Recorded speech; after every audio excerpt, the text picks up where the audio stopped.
Welcome, fellow theorists and seekers of Avatar mysteries,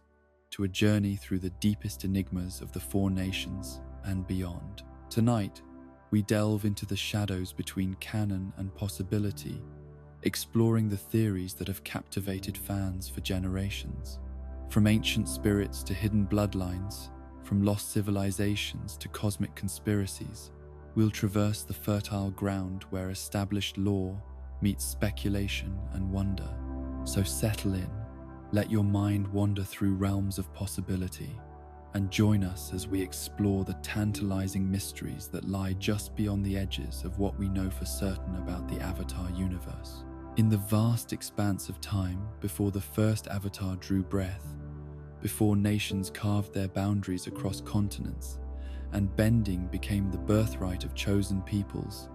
there existed a civilization so magnificent and mysterious that its echoes still whisper through the deepest archives of spiritual knowledge and the most ancient ruins scattered across the world. The lion turtles, those colossal beings whose shells could support entire cities and whose wisdom spanned millennia,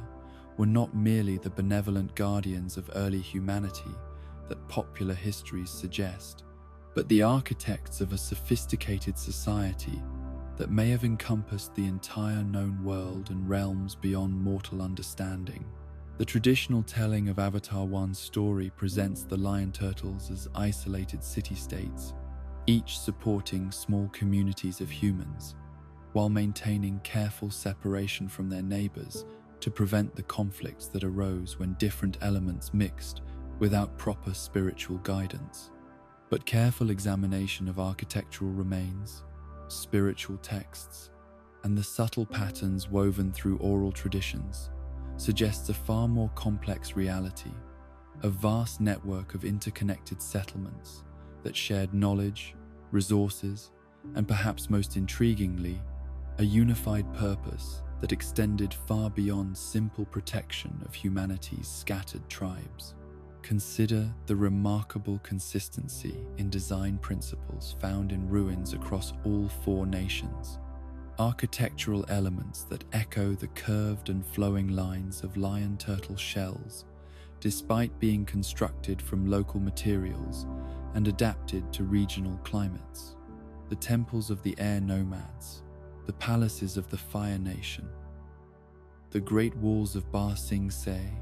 and the ice citadels of the water tribes all incorporate structural concepts that seem to derive from some common source of engineering knowledge that predates their individual cultural development by centuries or perhaps millennia.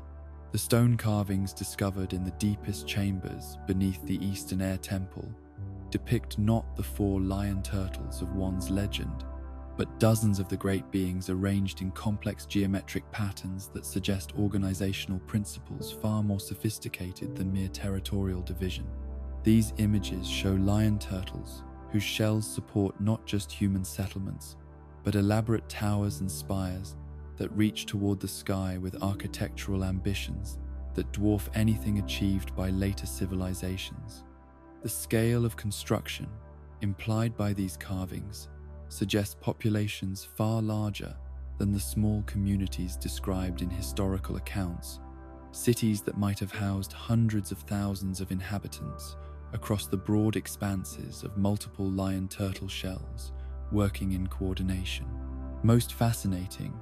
are the recurring motifs found in these ancient depictions that seem to represent communication networks stretching between different lion turtle cities, elaborate systems of bridges and walkways that connected the great beings, even when they were separated by vast distances of ocean or land. The engineering required to maintain such connections would have demanded not just unprecedented cooperation between the lion turtles themselves, but mastery of construction techniques that modern architects and earthbenders can barely comprehend, let alone replicate using contemporary methods and materials. The spiritual texts preserved in the Wan Shi Tong library contain fragments of what appear to be lion turtle languages, complex symbolic systems that bear no resemblance to any known human writing, but demonstrate internal consistency, and sophisticated grammatical structures that suggest they were used for recording detailed information rather than simple ceremonial purposes. The few passages that spiritual scholars have managed to partially translate speak of great undertakings that required coordination between multiple lion turtle cities, projects that involved shaping not just the physical landscape, but the very spiritual foundations upon which the relationship between the material and spirit worlds was established. Perhaps most intriguingly, these texts reference what can only be described as educational institutions that existed on certain lion turtle shells, centers of learning where humans from different cities came to study not just the elements that would eventually define their national identities, but forms of knowledge that transcended simple bending abilities. These passages speak of humans who could manipulate not just earth or fire or water or air, but the fundamental forces that connected all elements, practitioners of arts that made the later development of energy bending seem like a rediscovery of techniques that were once common knowledge rather than the unique innovation that Avatar 1's followers believed they were witnessing. The mystery deepens when we examine the evidence for what can only be called lion turtle astronomy, sophisticated understanding of celestial mechanics that enabled these ancient beings to predict and perhaps even influence cosmic events that affected spiritual energy throughout the world. The positioning of certain ruins corresponds precisely to astronomical alignments that occur only at intervals of thousands of years, suggesting that lion turtle cities were constructed according to plans that took into account stellar movements and planetary cycles that early human civilizations could not possibly have observed or calculated without guidance from sources with access to knowledge that spanned far longer periods than human lifetimes could encompass. The sudden withdrawal of the lion turtles from active involvement in human affairs following the Avatar's establishment remains one of history's great unexplained events, particularly when viewed in the context of their apparent previous investment in creating sophisticated civilizations that served purposes extending far beyond simple survival needs. The official explanation that they retreated because their protective role was no longer necessary fails to account for the massive infrastructure and accumulated knowledge that would have been abandoned in such a withdrawal, resources that represented investments of time and energy that would have taken millennia to develop and perfect. Some spiritual scholars theorize that the lion turtles did not simply withdraw, but relocated their cities to regions of the spirit world that remain inaccessible to human exploration, continuing their work in dimensions where the physical limitations that constrain human development do not apply. This theory gains support from reports by experienced spirit world travelers who describe glimpses of vast architectural complexes that seem to incorporate lion turtle design principles, but exist on scales that would be impossible to support in the physical world, cities that appear and disappear according to spiritual rather than physical laws. The possibility that these ancient lion turtle cities continue to exist in spiritual realms raises profound questions about the relationship between the physical world that humans inhabit and the deeper reality where consciousness and energy interact, according to principles that modern understanding has barely begun to explore. If the lion turtles have indeed established permanent settlements in the spirit world, their continued work there might influence physical world events in ways that appear mysterious or coincidental, but actually reflect intentional interventions by beings whose perspective spans both spatial and temporal dimensions far beyond human comprehension. Evidence for ongoing lion turtle influence in world events can be found in the remarkable timing of certain developments that seem to occur just when they are needed most for maintaining balance between nations and elements. The emergence of new bending techniques, the discovery of ancient knowledge at crucial historical moments, and the appearance of spiritual guides when avatars face their greatest challenges all follow patterns that suggest coordination by intelligence, that operates according to plans that encompass far longer time periods than human leaders could possibly formulate or execute successfully. The architectural mysteries become even more compelling when we consider the possibility that certain modern structures were built using construction techniques preserved from the lion turtle era, knowledge that was passed down through secret societies or spiritual orders that maintained connections to the ancient civilization even after its apparent disappearance from historical record. The precision of earth-bending construction in Ba Sing Se's walls, the complex water management systems that support the Northern Water Tribe's city, and the aerodynamic perfection of Air Temple spires all suggest access to engineering principles that transcend what individual cultures could have developed independently through trial and error. The question of whether any lion turtles survived the Great Withdrawal continues to intrigue researchers who point to unexplained phenomena in remote regions where massive geological formations appear to have moved or changed configuration in ways that natural processes cannot adequately explain. Ocean explorers report encounters with underwater mountain ranges that seem to shift position between expeditions, while aerial surveys of desert regions document rock formations that correspond to no previously recorded geological features, structures that appear suddenly and then vanish when subsequent investigations attempt to locate them again. These reports gain credibility when correlated with spiritual disturbances that occur in the same regions where geographical anomalies are observed, suggesting that the phenomena are not simply measurement errors or natural changes, but manifestations of presences that exist partially in the spirit world and partially in physical reality. The description of these encounters often includes references to sensations of vast consciousness and ancient wisdom that observers associate with the lion turtle encounters described in Avatar 1's historical accounts, though the modern experiences are typically much briefer and less direct than the prolonged interactions that characterized the pre-Avatar era. The preservation of lion turtle knowledge through human intermediaries offers another avenue for understanding how their civilization's legacy might continue to influence world events despite their apparent physical absence from human affairs. Certain master benders throughout history have demonstrated abilities that seem to exceed what their individual training and cultural traditions should have enabled, suggesting access to teaching sources that possessed knowledge accumulated over far longer periods than human civilizations have existed in their current forms. The possibility that lion turtle wisdom was encoded in architectural designs, artistic motifs, and cultural practices that have been transmitted across generations,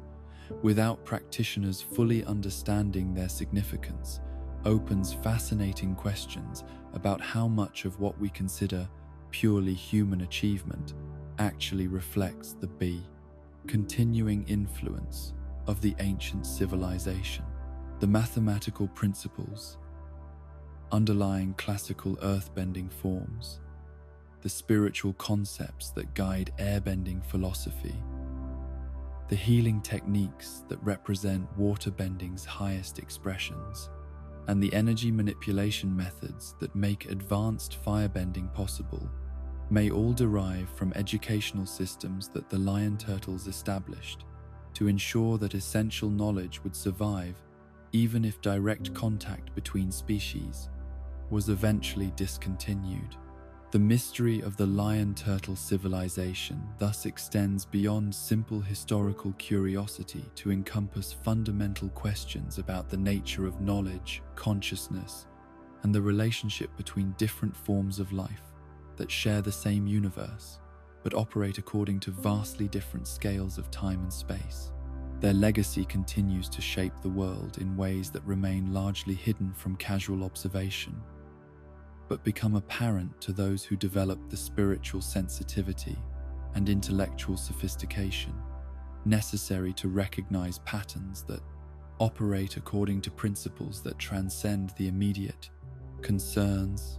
and limited perspectives that define most human experience. Deep within the cosmic machinery that governs the eternal dance between order and chaos, light and shadow, creation and destruction,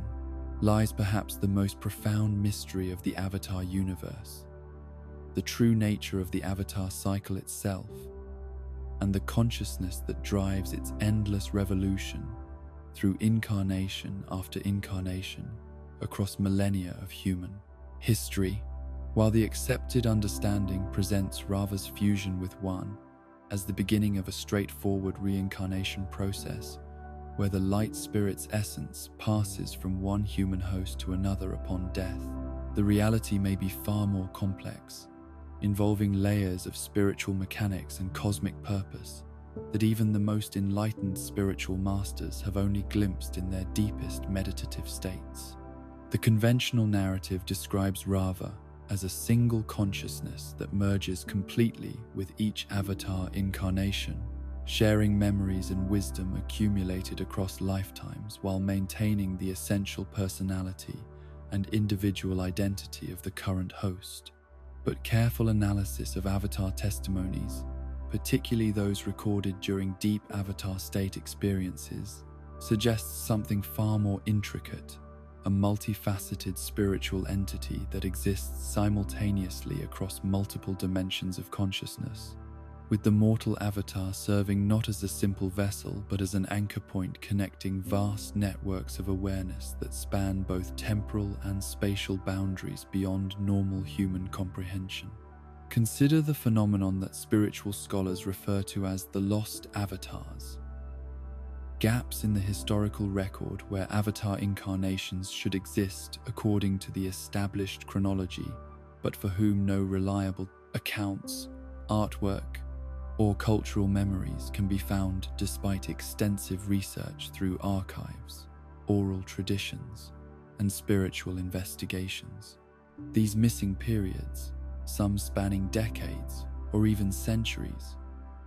cannot be adequately explained by simple historical record-keeping failures, particularly given the significance that Avatar presence holds for political stability and cultural memory in all four nations. The most intriguing explanation for these gaps suggests that certain Avatar incarnations were deliberately hidden from public knowledge, their existence concealed by the White Lotus, previous Avatar's guidance, or even Rava's own cosmic intelligence, when circumstances required the Avatar's work to proceed without the attention, expectations, and political complications that public recognition inevitably brings. These shadow avatars would have operated behind the scenes of major historical events, influencing outcomes through subtle intervention rather than the dramatic confrontations that characterize the publicly known Avatar legends. Evidence for this theory can be found in historical anomalies, where major conflicts resolve themselves through unexplained circumstances, where natural disasters ceased without apparent cause, or where spiritual disturbances calmed suddenly during periods when no known Avatar was active according to official records. The precision timing of these events, and their consistent alignment with maintaining global balance, suggests intervention by someone with Avatar-level abilities and cosmic perspective, but operating under conditions of complete secrecy for reasons that may have been as important as the interventions themselves. Even more fascinating is the possibility that some Avatar incarnations never achieved conscious awareness of their true identity, living entire lifetimes as ordinary individuals, while Rava worked through their subconscious minds to influence events through apparently coincidental encounters, intuitive decisions, and remarkable luck that consistently served the greater balance. These unconscious avatars might have been teachers whose wisdom shaped future leaders, healers whose techniques prevented plagues, or travelers whose journeys connected isolated communities at crucial moments when communication was essential for preventing conflicts. The mechanics of Avatar reincarnation, raise additional questions about the relationship between individual consciousness and the cosmic spirit that drives the cycle. While Avatar Roku's teachings to Aang emphasize continuity of identity across incarnations, the vast differences in personality, abilities, and philosophical approaches between known avatars suggest that Rava's essence adapts to and is shaped by each host consciousness in ways that create genuine synthesis rather than simple occupation of successive bodies by an onde, unchanging spiritual entity. This adaptive quality points toward the possibility that Rava herself evolves through her experiences with human consciousness, accumulating not just memories and knowledge, but fundamental changes in her spiritual nature that make each avatar cycle genuinely unique rather than repetition of established patterns. The cosmic spirit that fused with one 10,000 years ago may be profoundly different from the entity that will eventually inhabit future avatar incarnations, transformed by millennia of human experience into something that transcends the original categories of light spirit and mortal consciousness. The question of what happens during the brief periods between avatar incarnations remains one of the cycle's deepest mysteries, particularly given the apparent instantaneous transition that occurs at the moment of death when Rava immediately begins seeking the next appropriate host. Traditional explanations focus on the mechanics of reincarnation within the appropriate elemental nation, but this overlooks the profound question of where Rava's consciousness resides and what she experiences during the transition from one mortal form to another.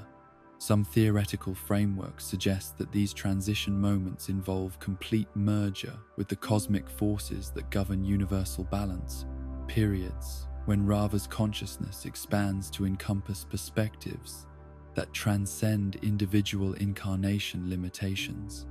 accessing knowledge and capabilities that individual avatar hosts could never sustain without being overwhelmed by awareness too vast for mortal consciousness to contain. These cosmic interludes might provide Rava with strategic understanding that guides her choice of subsequent incarnations and influences the specific abilities and circumstances that each new avatar develops during their lifetime. The selection criteria for avatar reincarnation present additional mysteries that challenge simple explanations about elemental nation rotation and spiritual readiness. While the cycle follows the established pattern of air, water, earth, fire, the choice of specific individuals within billions of potential candidates suggests selection processes that operate according to principles far more sophisticated than random spiritual affinity or moral worthiness as commonly understood by human ethical systems. The analysis of known avatar personalities and life circumstances reveals patterns that suggest conscious design rather than spiritual coincidence. Each avatar seems uniquely suited not just for the general challenges of their era, but for specific conflicts and opportunities that require precise combinations of temperament, capability, and cultural background that could only result from selection processes that can predict future needs and identify individuals whose development will produce exactly the qualities that upcoming challenges will demand. Avatar Aang's airbending mastery and air nomad philosophical training proved essential for resolving the Fire Nation conflict through methods that preserved rather than destroyed, while Korra's water tribe warrior culture and natural combativeness made her ideally suited for confronting the spiritual and political upheavals that followed the harmonic convergence.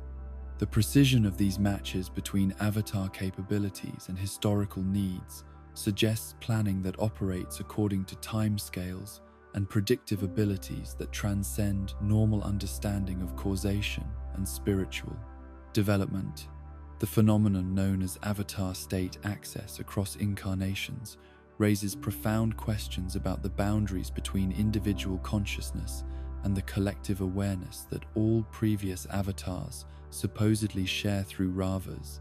mediation. While avatar state experiences are typically described as accessing past life memories and abilities, the reported experiences often include knowledge and perspectives that no individual avatar could have possessed, suggesting connection to sources of information that exist independently of specific incarnation memories. These expanded awareness states might represent access to what could be termed the Avatar Collective, a spiritual repository that contains not just individual avatar memories, but accumulated cosmic knowledge that has been gathered across millennia of interaction between Ravas, consciousness, and the spiritual forces that govern universal balance. This collective awareness would explain how avatars consistently display understanding of cosmic principles, spiritual mechanics, and future consequences that exceeds what their individual experiences and training should have provided. The relationship between avatar deaths and major global catastrophes presents another avenue for understanding the cosmic significance of the avatar cycle beyond its apparent role in maintaining political balance between nations. Statistical analysis of known avatar death dates reveals correlation with geological events, astronomical phenomena, and spiritual disturbances that suggest the avatar's presence serves functions related to maintaining not just social harmony, but the fundamental stability of the world's physical and spiritual infrastructure. The death of Avatar Roku during the volcanic eruption that destroyed his island cannot be dismissed as simple coincidence, particularly when viewed alongside similar correlations between other avatar deaths and major catastrophes that affected regions far beyond their immediate political influence. These patterns suggest that avatar incarnations serve as spiritual anchors that help maintain the stability of forces that operate on geological and cosmic scales, their deaths sometimes triggering or coinciding with adjustments in these vast systems that appear catastrophic from human perspectives, but serve necessary functions in maintaining universal balance. The possibility that the avatar cycle could be artificially influenced or manipulated represents perhaps the most disturbing theoretical framework for understanding discrepancies in avatar history and the apparent acceleration of incarnation during certaines historiques périodes. While Rava's cosmic consciousness should theoretically be immune to human interference, the complexity of spiritual mechanics involved in reincarnation might create vulnerabilities that sufficiently advanced practitioners could exploit for purposes that serve specific agendas rather than universal balance. The White Lotus organization's deep knowledge of avatar history and their resources for locating new incarnations could theoretically be used to influence avatar development through selective information, controlled environments, and carefully orchestrated encounters that shape avatar consciousness according to predetermined patterns, rather than allowing natural development to proceed according to cosmic design. Such manipulation would be virtually undetectable to the avatar themselves, appearing as natural spiritual growth while actually serving purposes that align with organizational goals rather than universal balance. Even more concerning is the theoretical possibility that hostile spiritual entities or corrupted human consciousness could interfere with the reincarnation process itself,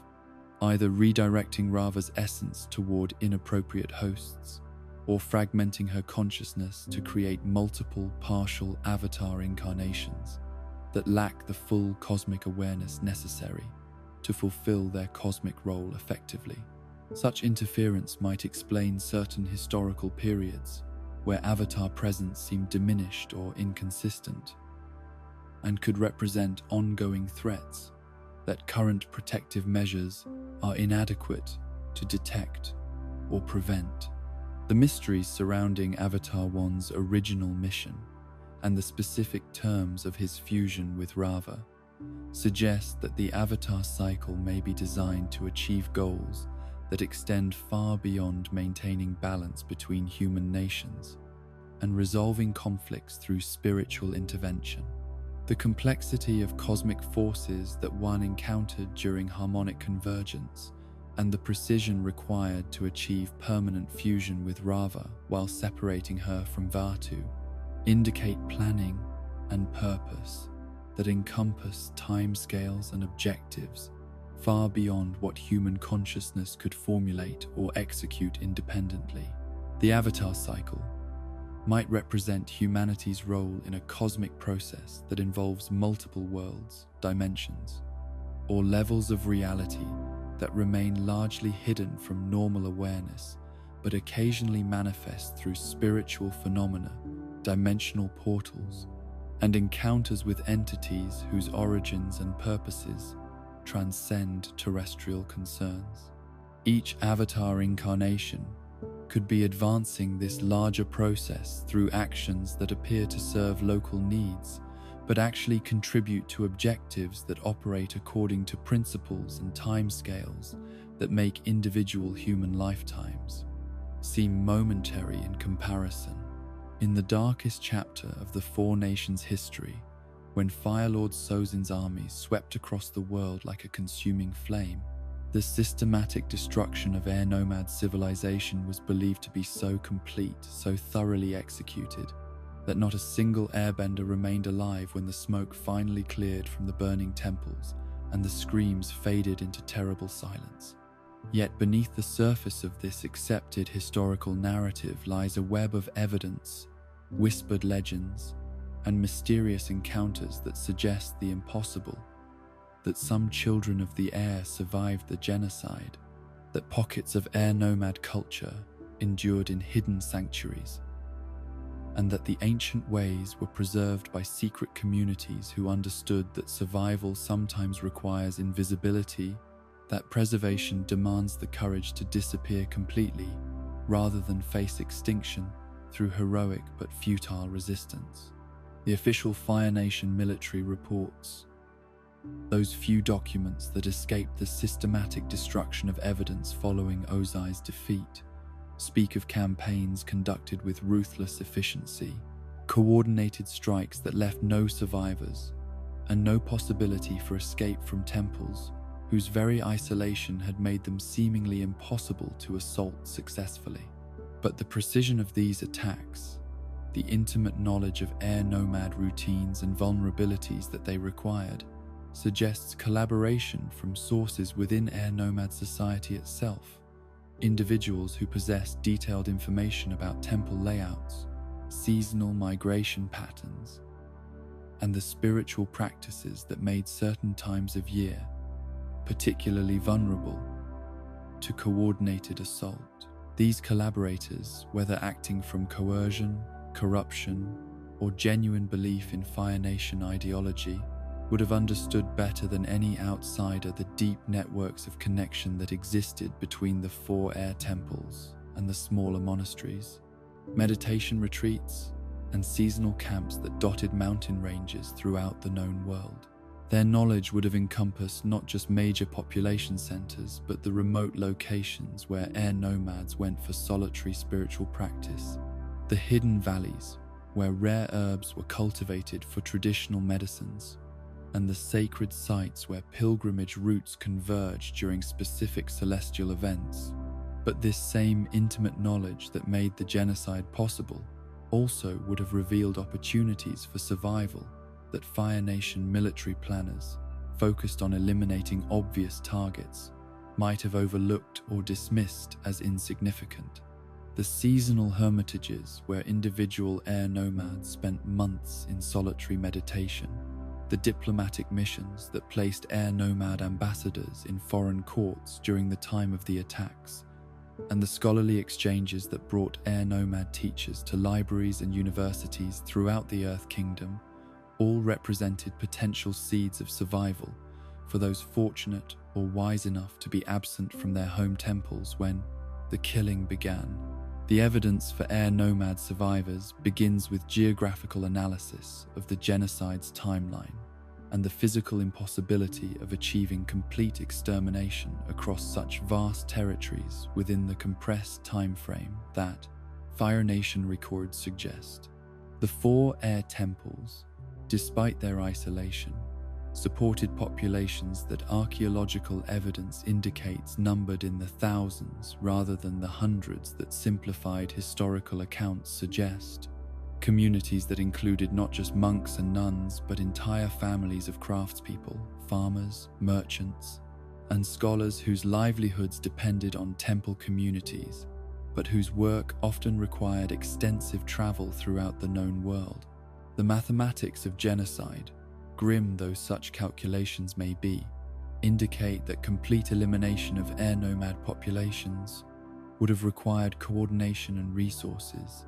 that exceeded what Fire Nation military capabilities could realistically achieve during the early years of the war, when their naval power was still developing and their intelligence networks in remote regions remained primitive and unreliable. The logistics of transporting sufficient troops to mountain locations accessible only by air, of sustaining those forces during extended campaigns in hostile terrain, and of preventing any escapes during attacks that necessarily occurred across multiple widely separated locations simultaneously, present challenges that suggest the official narrative of complete success may reflect political necessity rather than historical accuracy. The cultural evidence for survival lies hidden within traditions and practices that appeared in various Earth Kingdom and Water Tribe communities during the decades following the air nomad genocide. Innovations in philosophy, medicina, and spiritual practice that bore unmistakable resemblances to air nomad knowledge, but were attributed to local development or contact with unnamed traveling teachers who supposedly originated from distant regions. The sudden emergence of vegetarian communities in Earth Kingdom farming regions, the development of meditation techniques that emphasize breath control and spiritual detachment in Water Tribe healing traditions, and the appearance of architectural elements in certain Earth Kingdom temples that incorporated design principles characteristic of air nomad construction, all suggest influence from sources with authentic air nomad knowledge. These cultural transmissions were too sophisticated and too accurately preserved to result from casual contact or second-hand knowledge,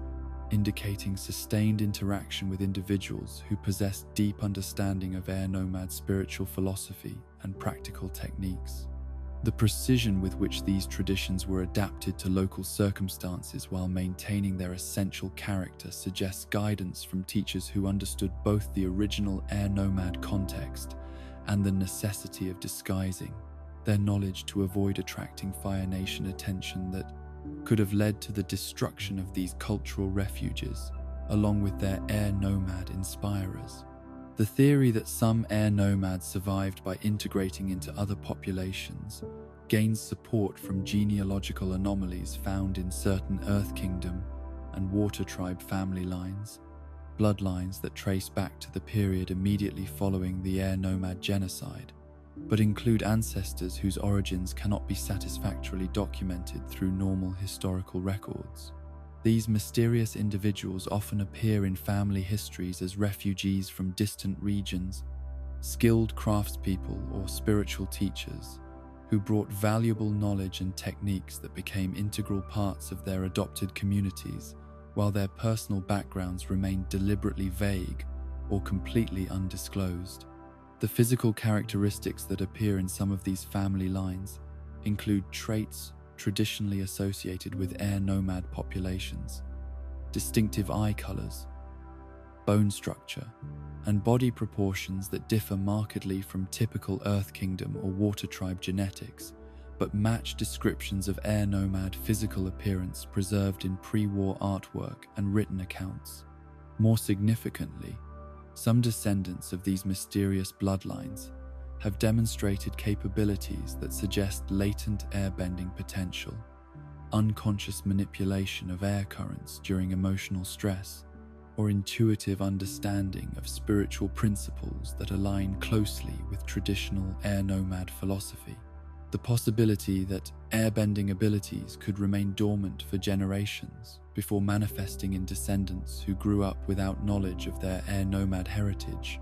raises profound questions about the relationship between genetics, spirituality, and elemental manipulation that challenge conventional understanding of how bending abilities are inherited and developed. If airbending potential could survive hidden within mixed bloodlines, passing unrecognized through generations of non-benders until circumstances triggered its manifestation, then the number of individuals with air nomad ancestry might far exceed what historical records suggest, creating possibilities for cultural revival that seemed impossible when Aang was believed to be the sole survivor of his people. The role of the White Lotus organization in preserving air nomad refugees represents perhaps the most plausible explanation for organized survival efforts that could have succeeded despite Fire Nation determination to achieve complete extermination. The secret society's extensive networks, their resources for creating false identities and establishing safe houses, and their commitment to preserving knowledge and protecting individuals who possessed valuable cultural heritage would have made them natural allies for any air nomads who managed to escape the initial attacks and seek assistance in establishing new lives under assumed identities. White Lotus safe houses scattered throughout the Earth Kingdom and water tribes could have provided temporary shelter for air nomad refugees, while more permanent arrangements were established, creating communities where air nomad culture could be preserved and transmitted under careful disguises that concealed their true nature from Fire Nation intelligence networks. These hidden communities might have maintained traditional practices through coded rituals that appeared to be local customs, preserved ancient knowledge through seemingly unrelated crafts and professions, and kept bloodlines intact through carefully arranged marriages that maintained air nomad genetics while avoiding patterns that might attract official attention. The evidence for ongoing air nomad communities becomes particularly compelling when examining certain Earth Kingdom mountain villages whose isolation, self-sufficiency, and distinctive cultural practices suggest origins that predate their supposed founding dates by several generations. These communities often demonstrate unusual expertise in areas traditionally associated with air nomad civilization, advanced understanding of weather patterns and wind dynamics, sophisticated knowledge of high-altitude agriculture and animal husbandry, and spiritual practices that emphasize harmony with natural forces in ways that mirror air nomad philosophy, while incorporating enough local elements to disguise their true origins. The architectural features found in these villages frequently include design elements that serve no apparent practical purpose for Earth Kingdom lifestyles, but would be essential for communities accustomed to dealing with strong winds and extreme weather conditions, characteristic of high-altitude air nomad settlements. The placement of buildings, the design of defensive structures, and the integration of agricultural systems all reflect planning principles that suggest guidance from individuals with intimate knowledge of air nomad engineering and environmental management techniques. Most intriguingly, several of these communities maintain oral traditions that include stories, songs, and philosophical teachings that bear striking resemblances to air nomad cultural heritage,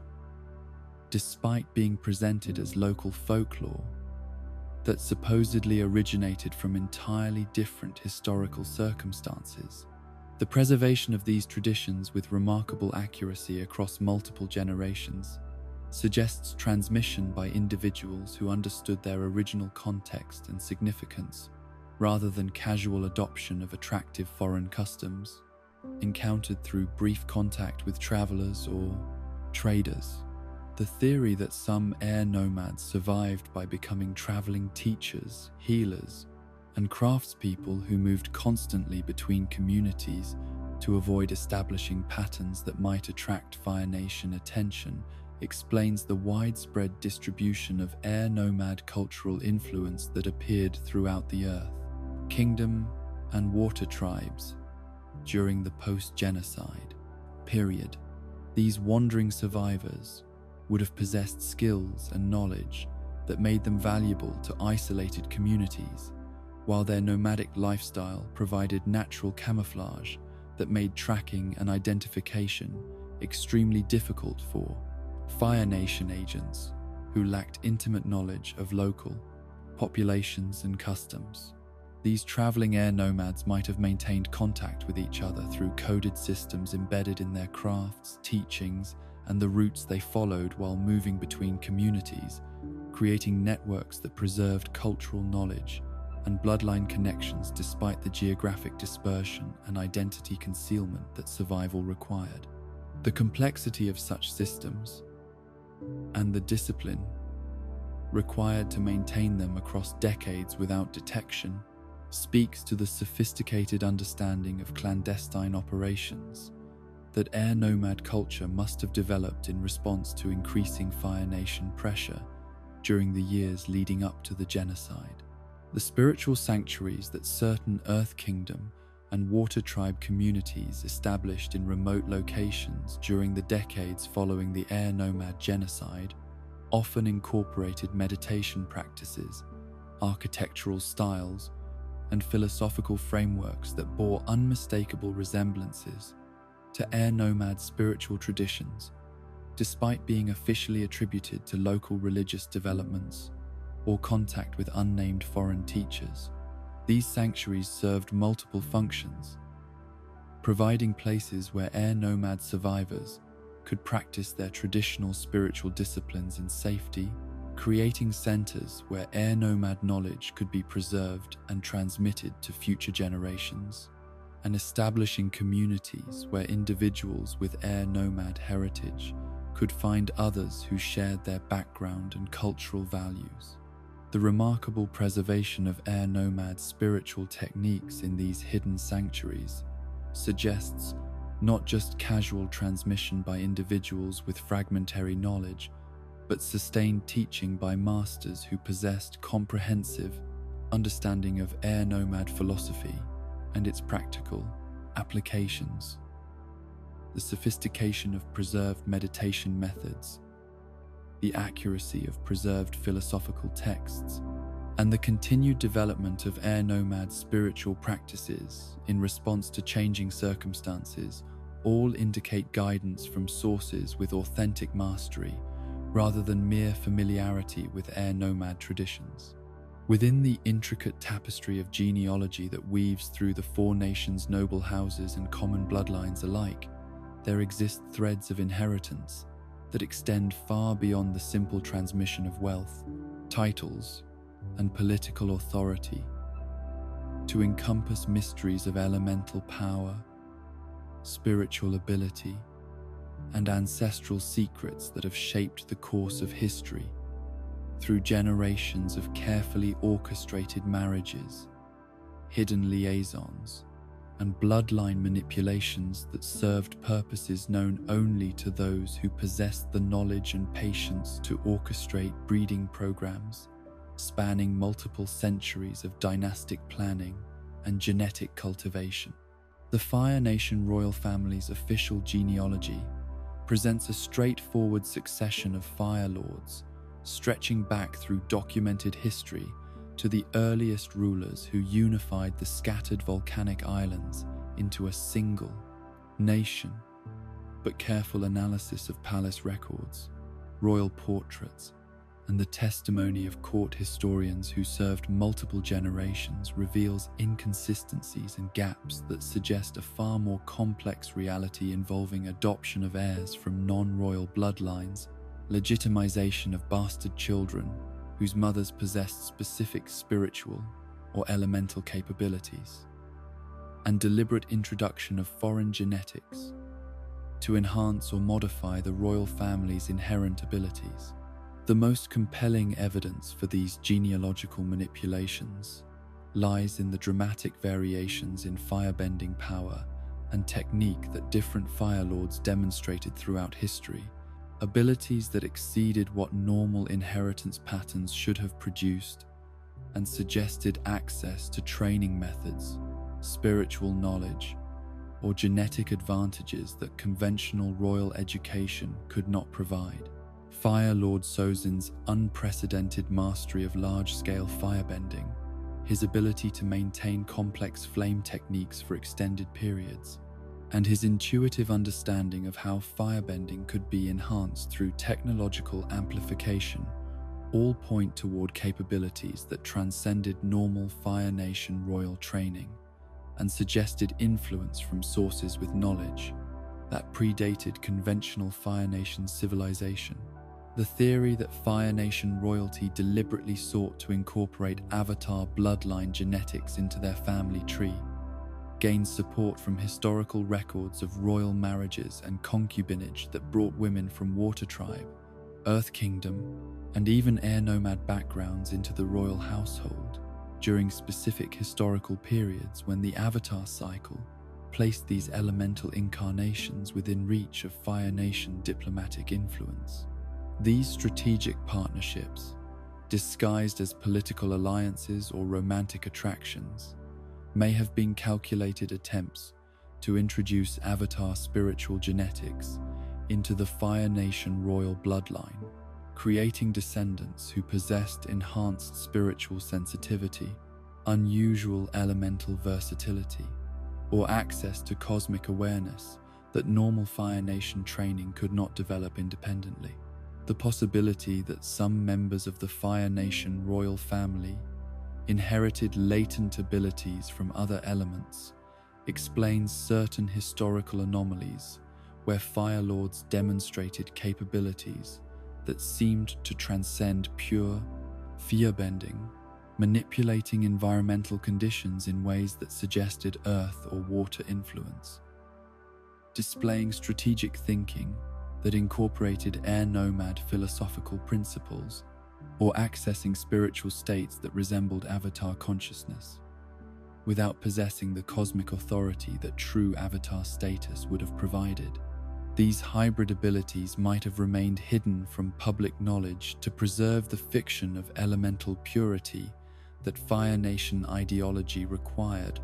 while providing practical advantages that enhanced royal power and authority. Prince Zuko's unusual spiritual sensitivity, his ability to learn from non-Fire Nation teachers, and his capacity to master firebending techniques that incorporated philosophical principles from other elemental traditions may reflect inherited genetic advantages that trace back through generations of carefully orchestrated bloodline,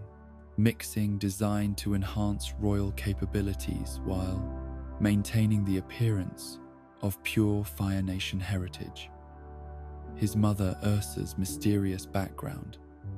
her sudden appearance in Fire Nation high society, and her unexplained knowledge of Earth Kingdom customs and Water Tribe spiritual practices all suggest origins that may have been deliberately obscured to hide genetic advantages that Fire Nation royal breeding programs had been designed to capture and preserve. The broader implications of royal bloodline manipulation extend throughout the Four Nations nobility,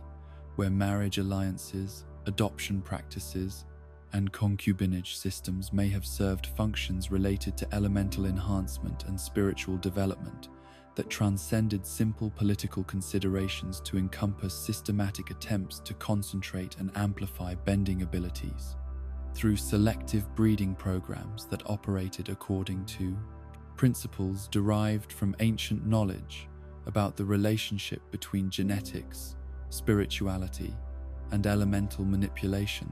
that modern understanding has forgotten or dismissed as superstition. The Earth Kingdom's complex feudal system, with its intricate web of noble houses, merchant families, and regional authorities, provided ideal conditions for bloodline experiments that could be conducted across multiple generations without attracting the attention that similar programs would have generated in more centralized political systems. The kingdom's tolerance for diversity, its acceptance of mixed marriages between different social classes, and its tradition of adopting promising individuals into established families created opportunities for genetic manipulation that could enhance earthbending capabilities, introduce complementary elemental abilities, or preserve bloodlines that possessed unusual spiritual characteristics. The Beifong family's exceptional wealth, their influence within Earth Kingdom society that exceeded what their official titles should have provided, and their daughter's unprecedented metal-bending innovation,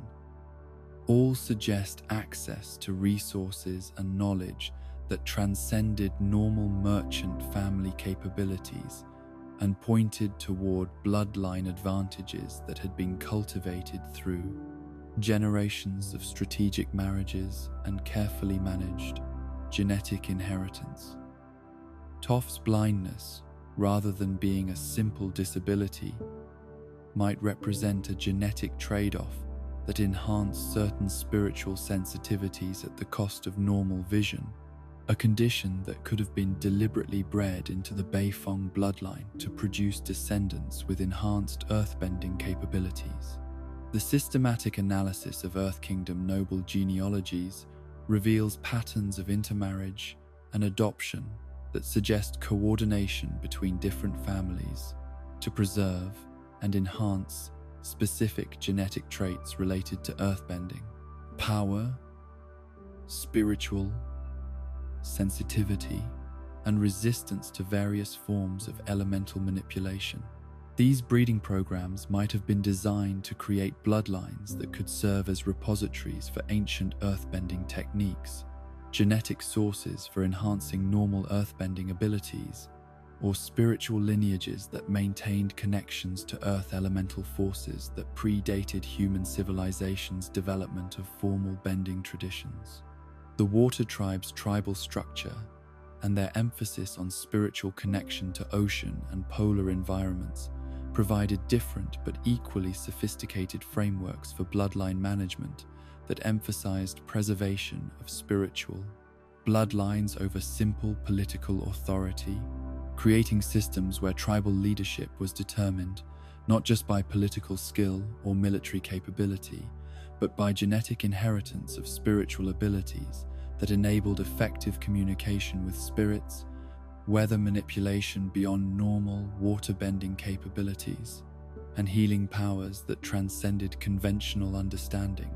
of how waterbending could be applied to medical practice. The Southern Water Tribe's rapid recovery from Fire Nation devastation, despite the systematic elimination of their waterbending population, suggests hidden reserves of genetic potential that remained dormant within the general population until circumstances triggered their manifestation, possibly through intermarriage with Northern Water Tribe bloodlines that had preserved more complete spiritual traditions, or through contact with other elemental bloodlines that activated latent waterbending potential through genetic combinations that normal tribal breeding practices would not have. Produced independently, Katara's exceptional healing abilities, her rapid mastery of combat waterbending despite minimal formal training,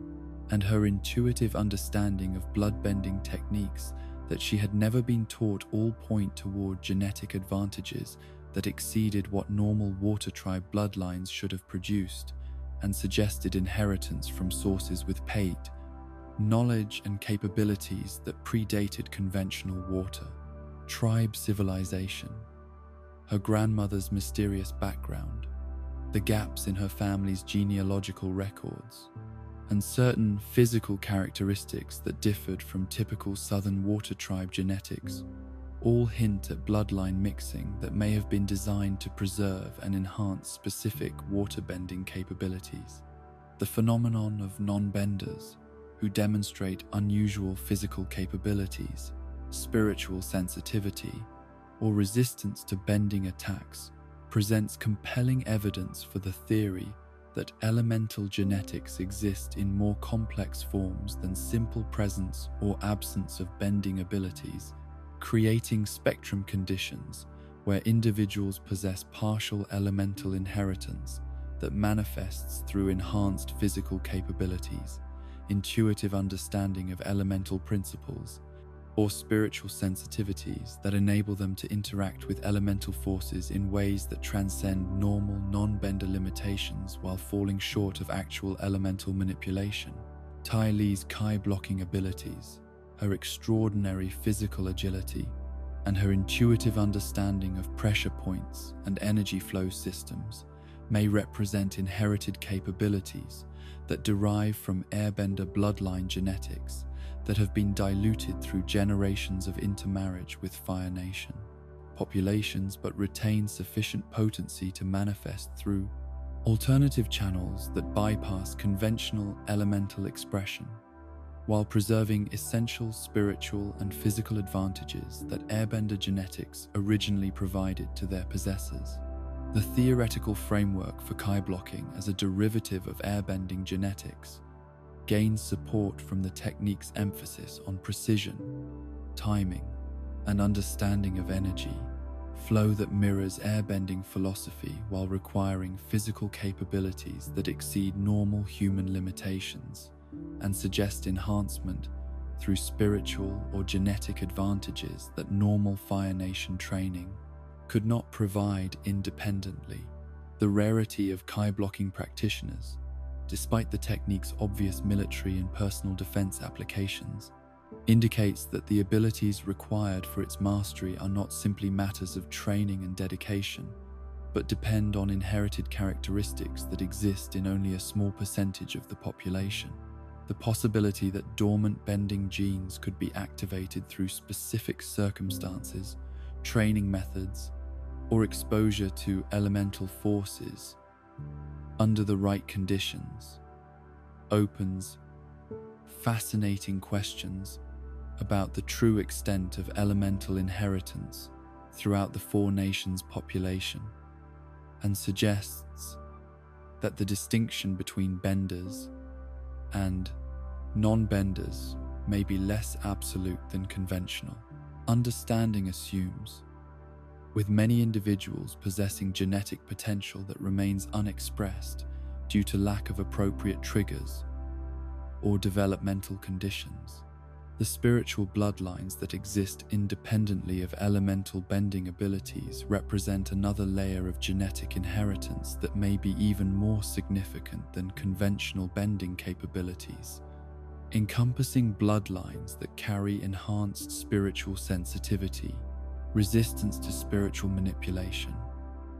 ability to communicate with spirits, or access to forms of energy manipulation that transcend elemental categories, while providing capabilities that could be far more powerful than conventional bending when properly developed and applied to appropriate circumstances. The theory that Avatar bloodlines carry genetic advantages that persist across incarnations and can be inherited by family members who are not themselves Avatar incarnations suggests that the cosmic spirit's influence on human genetics may extend beyond simple host selection to encompass systematic enhancement of bloodlines that produce individuals with spiritual capabilities that support the Avatar's mission. Through complementary abilities, enhanced spiritual sensitivity, or resistance to various forms of spiritual manipulation that could threaten Avatar effectiveness. These Avatar-adjacent bloodlines might be found throughout the Four Nations, in families that demonstrate unusual spiritual abilities, exceptional moral integrity, or capabilities that seem to transcend normal human limitations, while never quite reaching the level of cosmic authority that true Avatar incarnation provides. The individuals who carry these bloodlines might serve as spiritual anchors that help maintain balance in their local regions, genetic reservoirs that preserve Avatar-related capabilities for future incarnations, or support systems that provide assistance to Avatar incarnations through abilities that complement rather than duplicate cosmic Avatar powers. The systematic intermarriage between different elemental bloodlines throughout history may have created hybrid individuals who possess genetic advantages from multiple elemental traditions, enabling them to understand and interact with different elemental forces in ways that pure bloodline inheritance could never provide, while creating the potential for developing bending techniques that incorporate principles from multiple elemental traditions or accessing spiritual states that transcend the limitations associated with single element focus and development. Beyond the familiar veil that separates the physical realm from the domain of spirits lies a cosmos of such staggering complexity and multidimensional architecture that even the most experienced spiritual travelers have glimpsed only fragments of its true nature, mistaking vast interconnected systems of reality for simple binary divisions between material and spiritual existence. The conventional understanding of the spirit world as a single alternate dimension that parallels the physical realm, accessible through meditation or specific portal locations, represents perhaps the most profound oversimplification in all spiritual scholarship, reducing what may be an infinite network of interconnected planes of existence to the comfortable duality that human consciousness can grasp without being overwhelmed by the implications of truly cosmic spiritual architecture. The evidence for multiple spiritual dimensions begins with the inconsistent experiences reported by different travelers who claim to have visited the spirit world through various means, their accounts describing realms that bear no resemblance to each other, despite supposedly occurring within the same spiritual domain and accessed through similar meditative techniques or portal transitions. These disparities cannot be adequately explained by simple differences in perception or spiritual development, suggesting instead that what people call the spirit world actually encompasses numerous distinct realms that operate according to different principles, support different types of spiritual entities, and connect to the physical world through mechanisms that vary dramatically depending on the specific dimension being accessed. Avatar Aang's experiences during his deepest spiritual journeys revealed landscapes that shifted and transformed according to principles that defied not just physical laws, but the consistent spiritual physics that should govern a single coherent realm, suggesting movement between different dimensional layers rather than travel within a unified spiritual domain. The ability to encounter spirits from widely different historical periods simultaneously, to access knowledge that existed across vast temporal spans, and to influence physical world events through spiritual intervention, implies interaction with dimensions where time, space, and causation operate according to rules so fundamentally different from physical reality that conventional language lacks adequate terminology for describing their essential characteristics. The spirit portals that create physical gateways between realms may function not as simple doorways between two locations, but as dimensional nexuses that provide access to multiple spiritual planes simultaneously, their operation determined by factors, including the spiritual state of travelers, the cosmic timing of portal activation, and the specific intentions or needs that motivate dimensional crossing attempts. This would explain why different individuals experience vastly different spiritual realms, despite using the same portal locations, and why portal behavior seems to vary according to circumstances that have no apparent relationship to physical conditions or mechanical portal operation. The theoretical framework for interdimensional spirit world architecture gains support from the behavior of spirits who manifest in the physical realm, entities whose abilities and characteristics often exceed what single-dimensional spiritual physics should permit, and suggest access to power sources, knowledge repositories, and consciousness networks that span multiple planes of existence. The spirits encountered by various avatar incarnations demonstrate capabilities that require coordination between different types of spiritual energy, access to information that exists across multiple temporal frameworks, and influence over physical reality.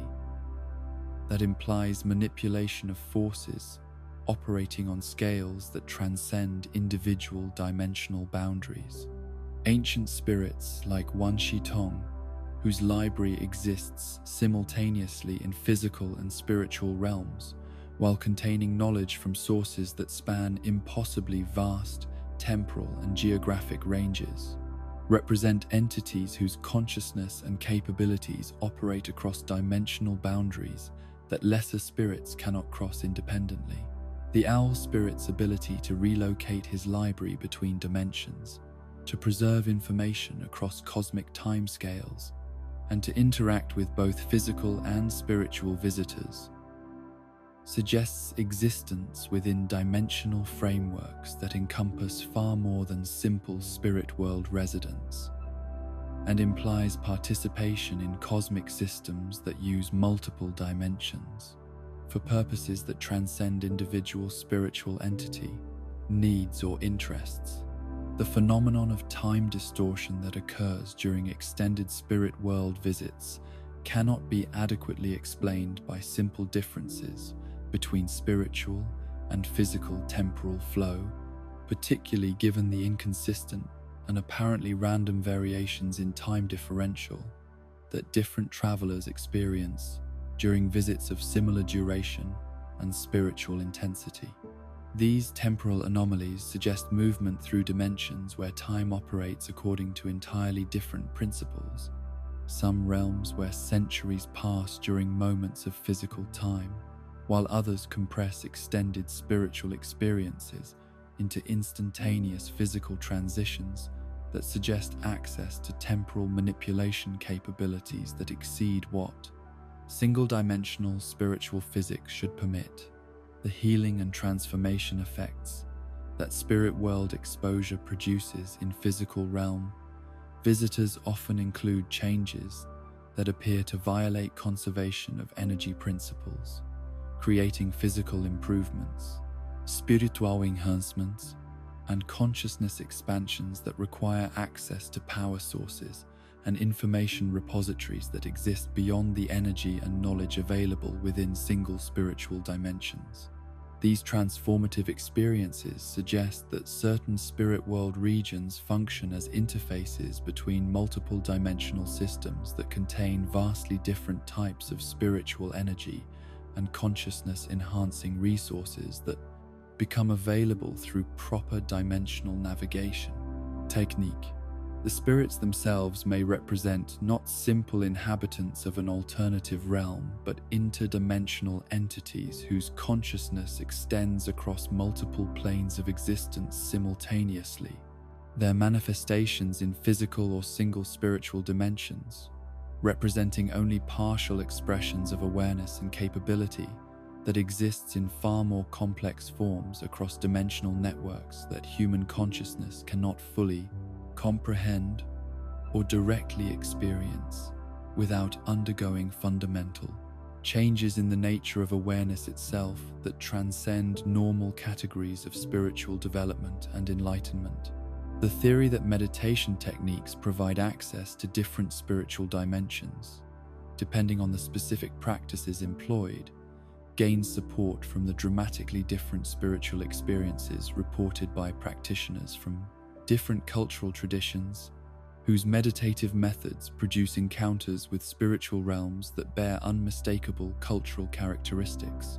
while maintaining consistent internal logic that suggests authentic dimensional access rather than simple projection of cultural expectations onto generic spiritual experiences that lack genuine dimensional specificity and authentic spiritual content. Air nomad meditation practices, with their emphasis on detachment and spiritual transcendence, appear to provide access to dimensions where individual consciousness can merge with cosmic awareness and universal principles, creating experiences of unity and cosmic understanding that transcend personal identity, while preserving essential spiritual continuity across dimensional transitions. These transcendent dimensions may serve as repositories for cosmic knowledge and universal spiritual principles that individual spirits and avatar incarnations can access during moments of spiritual crisis or when cosmic intervention is required to maintain universal balance through individual action. Water tribe spiritual practices, focusing on connection to natural cycles and ancestral wisdom, seem to access dimensions where past, present, and future exist simultaneously, enabling communication with spirits across temporal boundaries and providing access to ancestral knowledge that spans generations of accumulated wisdom and cultural memory. These temporal dimensions may function as preservation systems that maintain cultural and spiritual continuity across historical disruptions, while enabling descendant generations to access ancestral guidance during periods when cultural transmission through normal channels has been interrupted or corrupted. Earth Kingdom spiritual traditions, emphasizing stability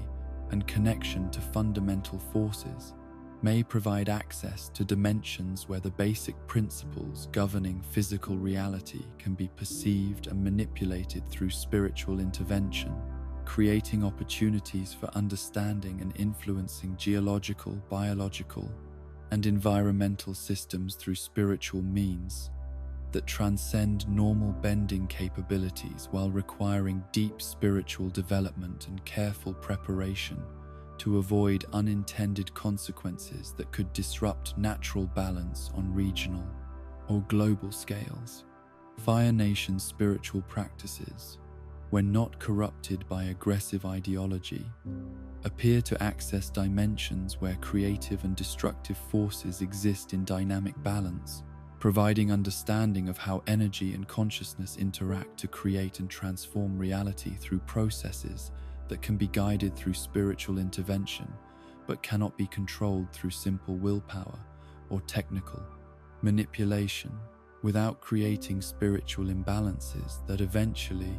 manifest as personal or cultural pathology requiring extensive healing to resolve successfully. The dimensional portal network that may exist throughout both physical and spiritual realms could explain how avatar incarnations consistently access spiritual guidance and cosmic knowledge that exceeds what individual spiritual development should provide, suggesting that avatar consciousness operates through dimensional interfaces that connect to vast repositories of accumulated wisdom, spiritual energy, and cosmic awareness that have been preserved and enhanced across countless incarnations and avatar experiences that span temporal scales measured in cosmic rather than human terms. The possibility that certain physical locations exist simultaneously across multiple dimensions explains why some places demonstrate unusual spiritual significance, healing properties, or dimensional access capabilities that seem far greater than their physical characteristics should support. These multi-dimensional locations may function as anchor points that maintain stability across dimensional networks, interface zones where different types of spiritual energy can interact safely,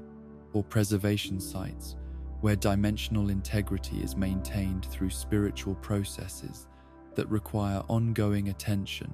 from entities with multidimensional awareness and capability. The avatar state itself may represent temporary access to multidimensional consciousness that enables individual avatar incarnations to draw upon spiritual resources, knowledge repositories,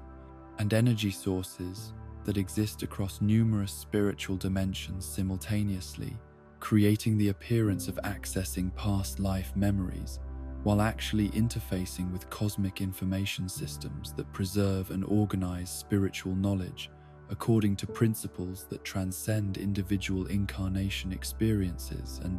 personal memory storage limitations that normally constrain human consciousness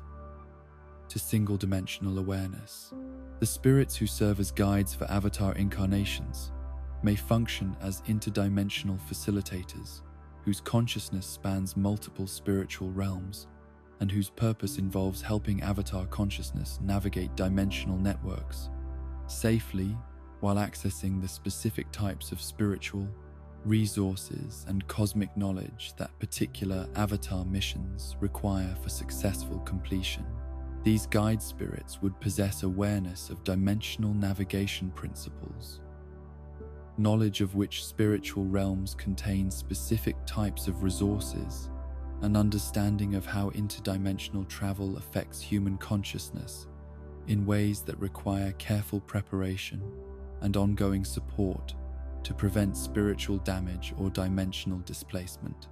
The cosmic forces that govern universal balance may operate through dimensional networks that encompass not just the known physical and spiritual realms, but vast systems of interconnected dimensions where different aspects of cosmic law and spiritual principle are maintained, developed, and applied to ensure that universal harmony is preserved across scales and timeframes that exceed what individual consciousness can comprehend, while still depending on individual actions and decisions to implement cosmic principles through localized intervention that maintains dimensional stability and spiritual balance. As consciousness drifts through these dimensional mysteries in the quiet hours, when awareness itself becomes fluid and boundaries between different states of existence grow permeable enough to permit glimpses of the vast multidimensional architecture that underlies all manifestation, we begin to sense that our understanding of reality itself may be far more limited than we imagined, that the spirit world we thought we knew represents merely the outermost layer of dimensional systems, so complex and interconnected that full comprehension would require consciousness expansion beyond current human capabilities, while still offering opportunities for exploration and discovery that can enhance spiritual development and cosmic understanding in ways that serve both individual growth and the cosmic purposes that depend on individual participation for their successful implementation across dimensions that extend beyond imagination into realms where possibility itself becomes the fundamental creative principle governing all existence and spiritual evolution. Beneath the official narratives of the 100-Year War that speak of noble Fire Nation expansion brought to honorable conclusion through Avatar intervention, lies a labyrinth of classified operations, systematically destroyed evidence, and carefully concealed atrocities that reveal the true scope of Fire Nation war crimes and the elaborate networks of complicity, resistance, and moral compromise that enabled a century of systematic oppression to continue, despite widespread knowledge of its devastating consequences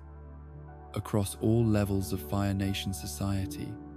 and throughout the occupied territories where collaboration and resistance often existed side by side within the same communities, families, and even individual consciences torn between survival and principle. The Southern Raiders represented only the most visible manifestation of Fire Nation military operations that were specifically designed to operate outside conventional military law and international customs.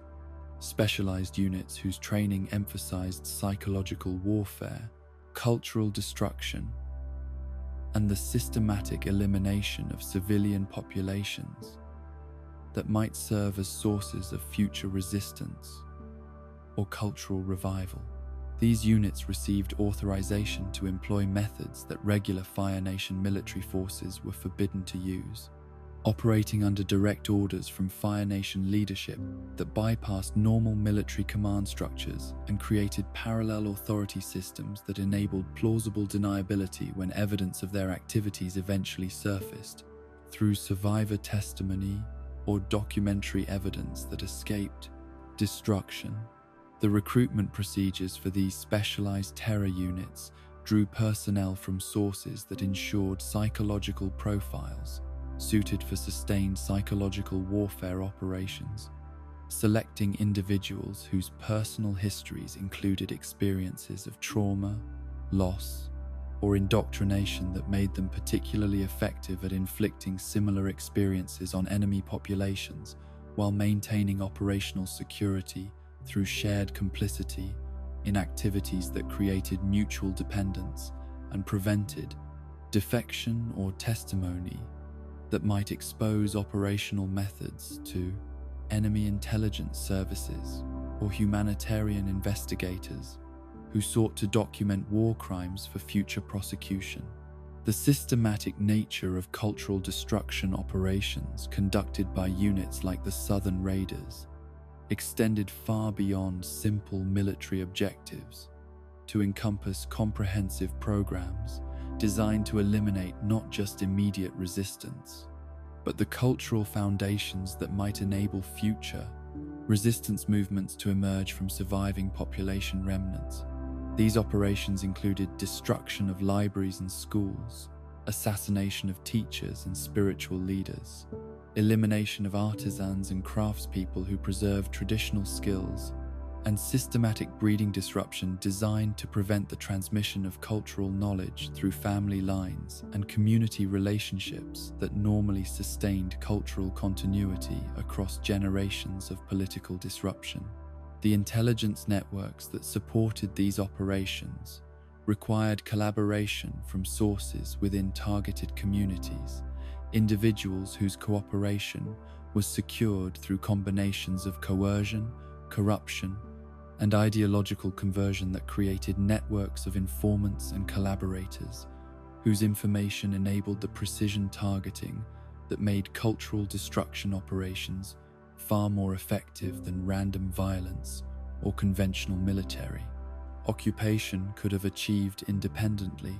These collaboration networks often included respected community leaders, spiritual authorities, and family members whose betrayal created psychological trauma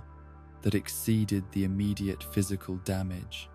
and ensured that survivor communities would struggle with trust issues that complicated resistance organization for generations. Following the original attacks, the evidence for Fire Nation resistance movements operating within Fire Nation territory itself has been systematically suppressed through official historical narratives that present Fire Nation society as uniformly supportive of war. Policius, but careful analysis of Fire Nation internal security records, executed dissidents' final statements, and underground publications that circulated, despite severe penalties, reveals significant opposition movements that employed methods ranging from sabotage and intelligence provision to enemy forces to systematic efforts to shelter war, refugees, and preserve evidence of war crimes for future documentation and prosecution when political circumstances eventually made such accountability possible. These internal resistance networks faced unique challenges that required operational methods fundamentally different from those employed by resistance movements in occupied territories,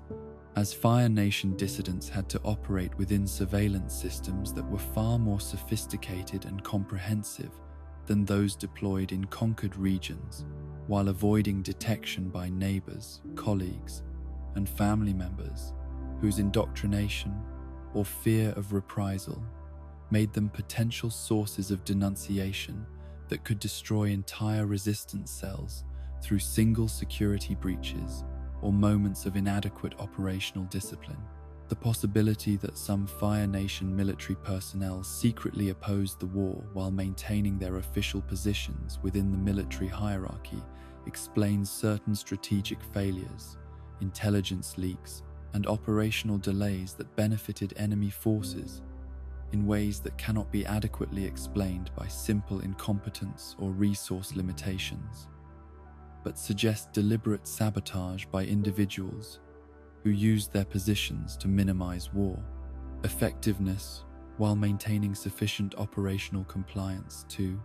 avoid detection by internal security systems that monitored military personnel for signs of disloyalty or insufficient commitment to war objectives. The scale of documentation destruction that occurred during the war's final years indicates systematic efforts to eliminate evidence of operations that Fire Nation leadership recognized would be impossible to defend or justify once the war ended, and international accountability mechanisms could be established to investigate war crimes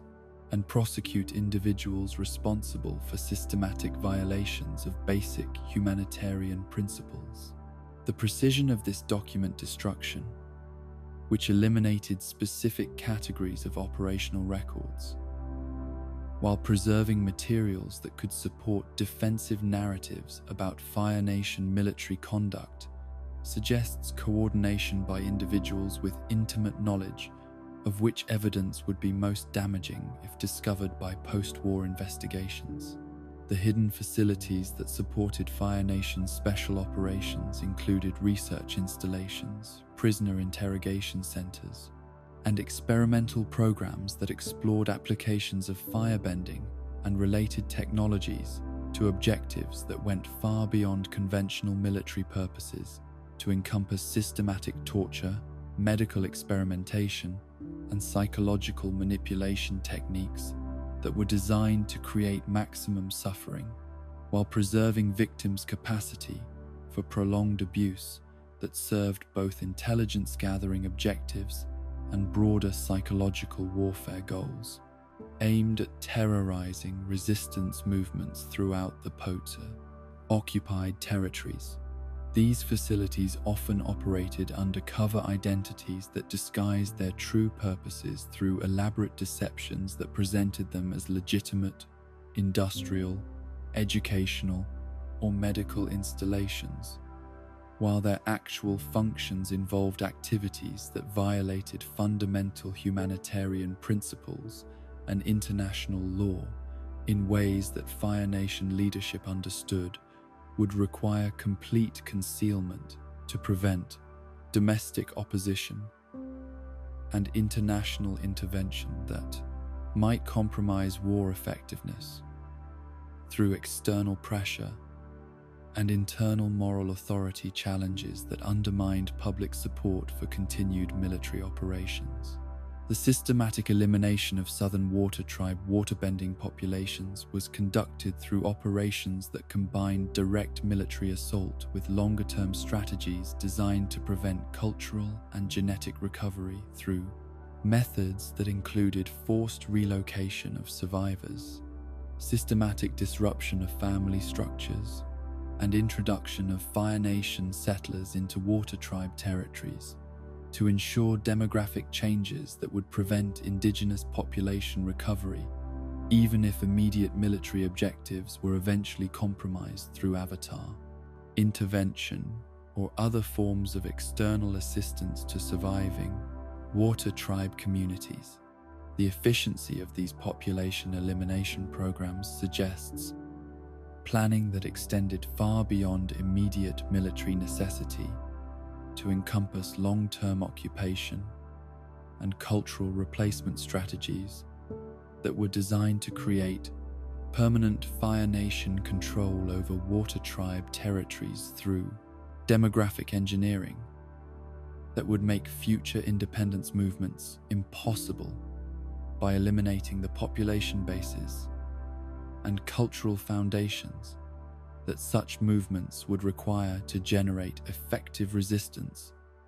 against continued Fire Nation occupation and resource exploitation that served Fire Nation economic and strategic objectives. The survival of isolated waterbending populations in hidden communities throughout the former Water Tribe territories was enabled through underground networks that included sympathetic Fire Nation civilians, military personnel, whose opposition to war policies motivated them to provide assistance to endangered populations, and international assistance from Earth Kingdom and Air Nomad sources that operated through clandestine methods designed to avoid detection by Fire Nation intelligence services while providing sufficient support to enable the establishment of sustainable refugee communities that could preserve Water Tribe cultural knowledge and genetic heritage for potential future restoration. These hidden Water Tribe communities face challenges that required constant vigilance and sophisticated operational security to prevent discovery by Fire Nation authorities who maintained systematic surveillance and regular search operations designed to locate and eliminate any surviving indigenous populations that might serve as focal points for future resistance movements or cultural revival efforts that could complicate long-term Fire Nation occupation objectives through the re-emergence of Water Tribe political identity and territorial claims based on historical precedent and cultural continuity. The collaboration between Fire Nation war profiteers and Earth Kingdom merchants who provided materials and services that supported Fire Nation military operations reveals corruption networks that transcended national boundaries to create international business relationships that prioritize profit over political loyalty, while providing essential resources that enabled Fire Nation military effectiveness to continue despite Earth Kingdom official opposition to Fire Nation expansion and occupation policies that threatened Earth Kingdom territorial integrity and economic interests in regions where Fire Nation and Earth Kingdom spheres of influence overlapped or conflicted. These international corruption networks operated through complex arrangements that disguised their true nature through elaborate trade relationships, financial instruments, and corporate structures that provided plausible deniability for Earth Kingdom participants, while ensuring steady supply chains for Fire Nation military forces that depended on Earth Kingdom resources and manufacturing capabilities that Fire Nation domestic industry could not provide independently due to resource limitations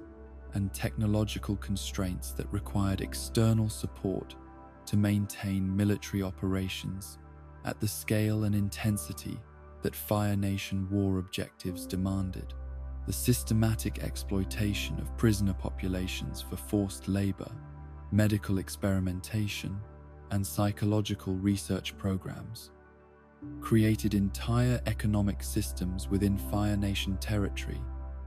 that depended on continued military success to maintain the steady supply of captive populations that these programs required for their operation, creating vested interests within Fire Nation civilian society that supported continued war, not from ideological conviction, but from economic dependence on industries and institutions that would collapse if peace eliminated their access to prisoner, labor, and experimental subjects that formed essential components of their operational models. These economic incentives for war continuation explain the persistence of Fire Nation military aggression even when strategic objectives had been largely achieved, and further expansion offered diminishing returns compared to the costs required to sustain ongoing military operations across increasingly extended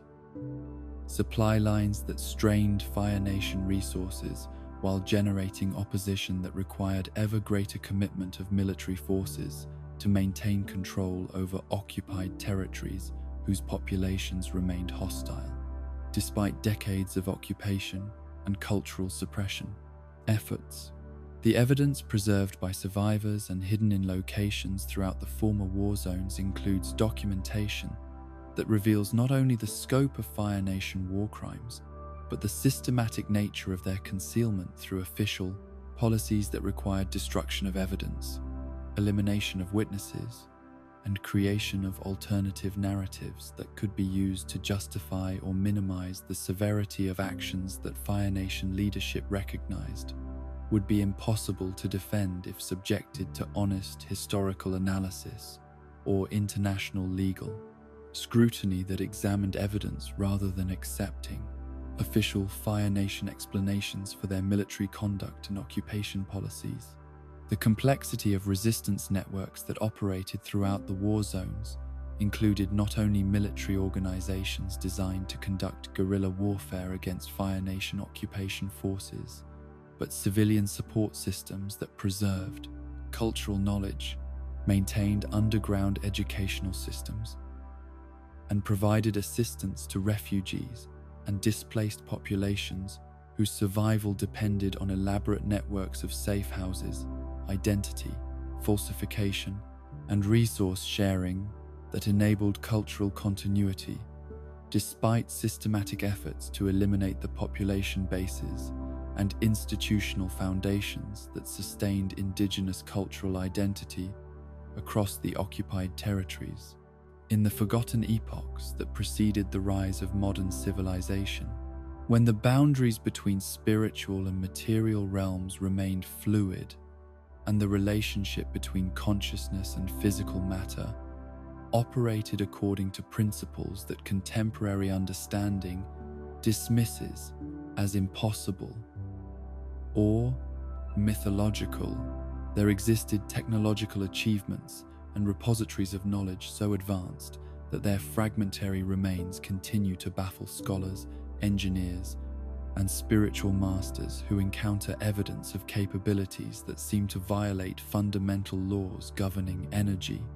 matter, and the limitations that supposedly constrain human achievement within the natural order that modern science believes it has comprehensively mapped and understood. The rapid technological advancement that enabled the Fire Nation to achieve military dominance through superior engineering, metallurgy, and industrial production capabilities presents one of history's greatest mysteries when examined against the background of their previous technological development, which archaeological evidence suggests remained relatively primitive until the decades immediately preceding the war's beginning, when sudden leaps in multiple fields of knowledge occurred simultaneously in ways that suggest access to information sources, rather than gradual development through experimental research and accumulated practical experience that normally characterizes technological evolution across extended periods of cultural development. The sophistication of Fire Nation naval architecture, their mastery of advanced metallurgical techniques that enabled the production of steel alloys superior to anything achieved by other nations, despite their longer histories of metalworking, and their understanding of mechanical engineering principles that enabled the construction of complex siege engines and industrial machinery, all point toward knowledge acquisition that bypassed normal technological development processes and suggested access to preserved information from earlier civilizations whose achievements in these fields had been lost to historical memory, but remained accessible through sources that Fire Nation researchers discovered during their expansion into previously unexplored territories. The possibility that ancient technological artifacts were discovered in ruins, hidden repositories, or spirit world locations during Fire Nation territorial expansion explains not only the timing of their technological advancement, but the specific nature of innovations that appeared in their military and industrial systems,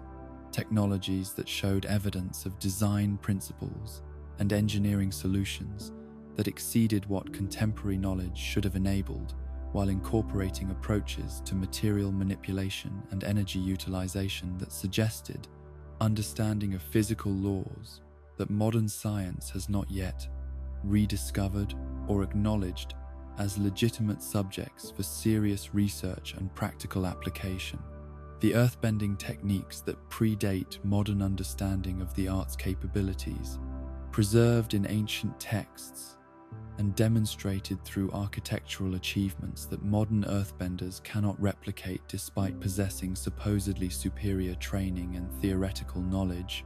suggests systematic losses of practical knowledge and spiritual understanding that once enabled earthbenders to achieve effects that contemporary masters consider impossible or legendary, rather than legitimate techniques that require different approaches to elemental manipulation than those emphasized by current educational systems and cultural traditions that have narrowed rather than expanded the scope of earthbending possibility. The construction methods employed in building structures like the ancient Earth Kingdom palaces, the foundation systems that support Ba Sing Se's massive walls, and the precision stonework found in ruins throughout Earth Kingdom territory all demonstrate earthbending applications that combined individual technique with large-scale coordination between multiple benders working according to unified plans that required understanding of geological principles, structural engineering, and material science that exceeded what individual earthbenders could have developed through personal practice, and suggested access to comprehensive educational systems that preserved and transmitted knowledge across generations of master builders whose techniques have been lost to contemporary practice. The theoretical frameworks that enabled these ancient earthbending achievements may have included systematic understanding of how spiritual energy could be channeled through geological formations to enhance individual bending capabilities, techniques for coordinating multiple earthbenders to achieve effects that exceeded the sum of their individual abilities, and applications of earthbending to material transformation and enhancement that went far beyond simple manipulation of existing stone and soil to encompass creation of entirely new materials with properties that served specific architectural and engineering purposes that normal earthbending cannot achieve through contemporary methods and approaches. The waterbending applications preserved in ancient Northern Water Tribe medical texts and spiritual practices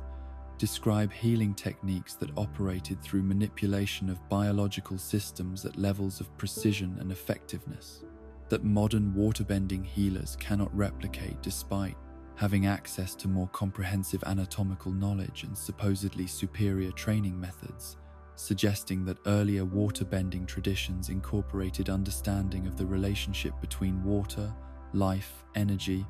and biological function that contemporary practice has lost or deliberately abandoned as too dangerous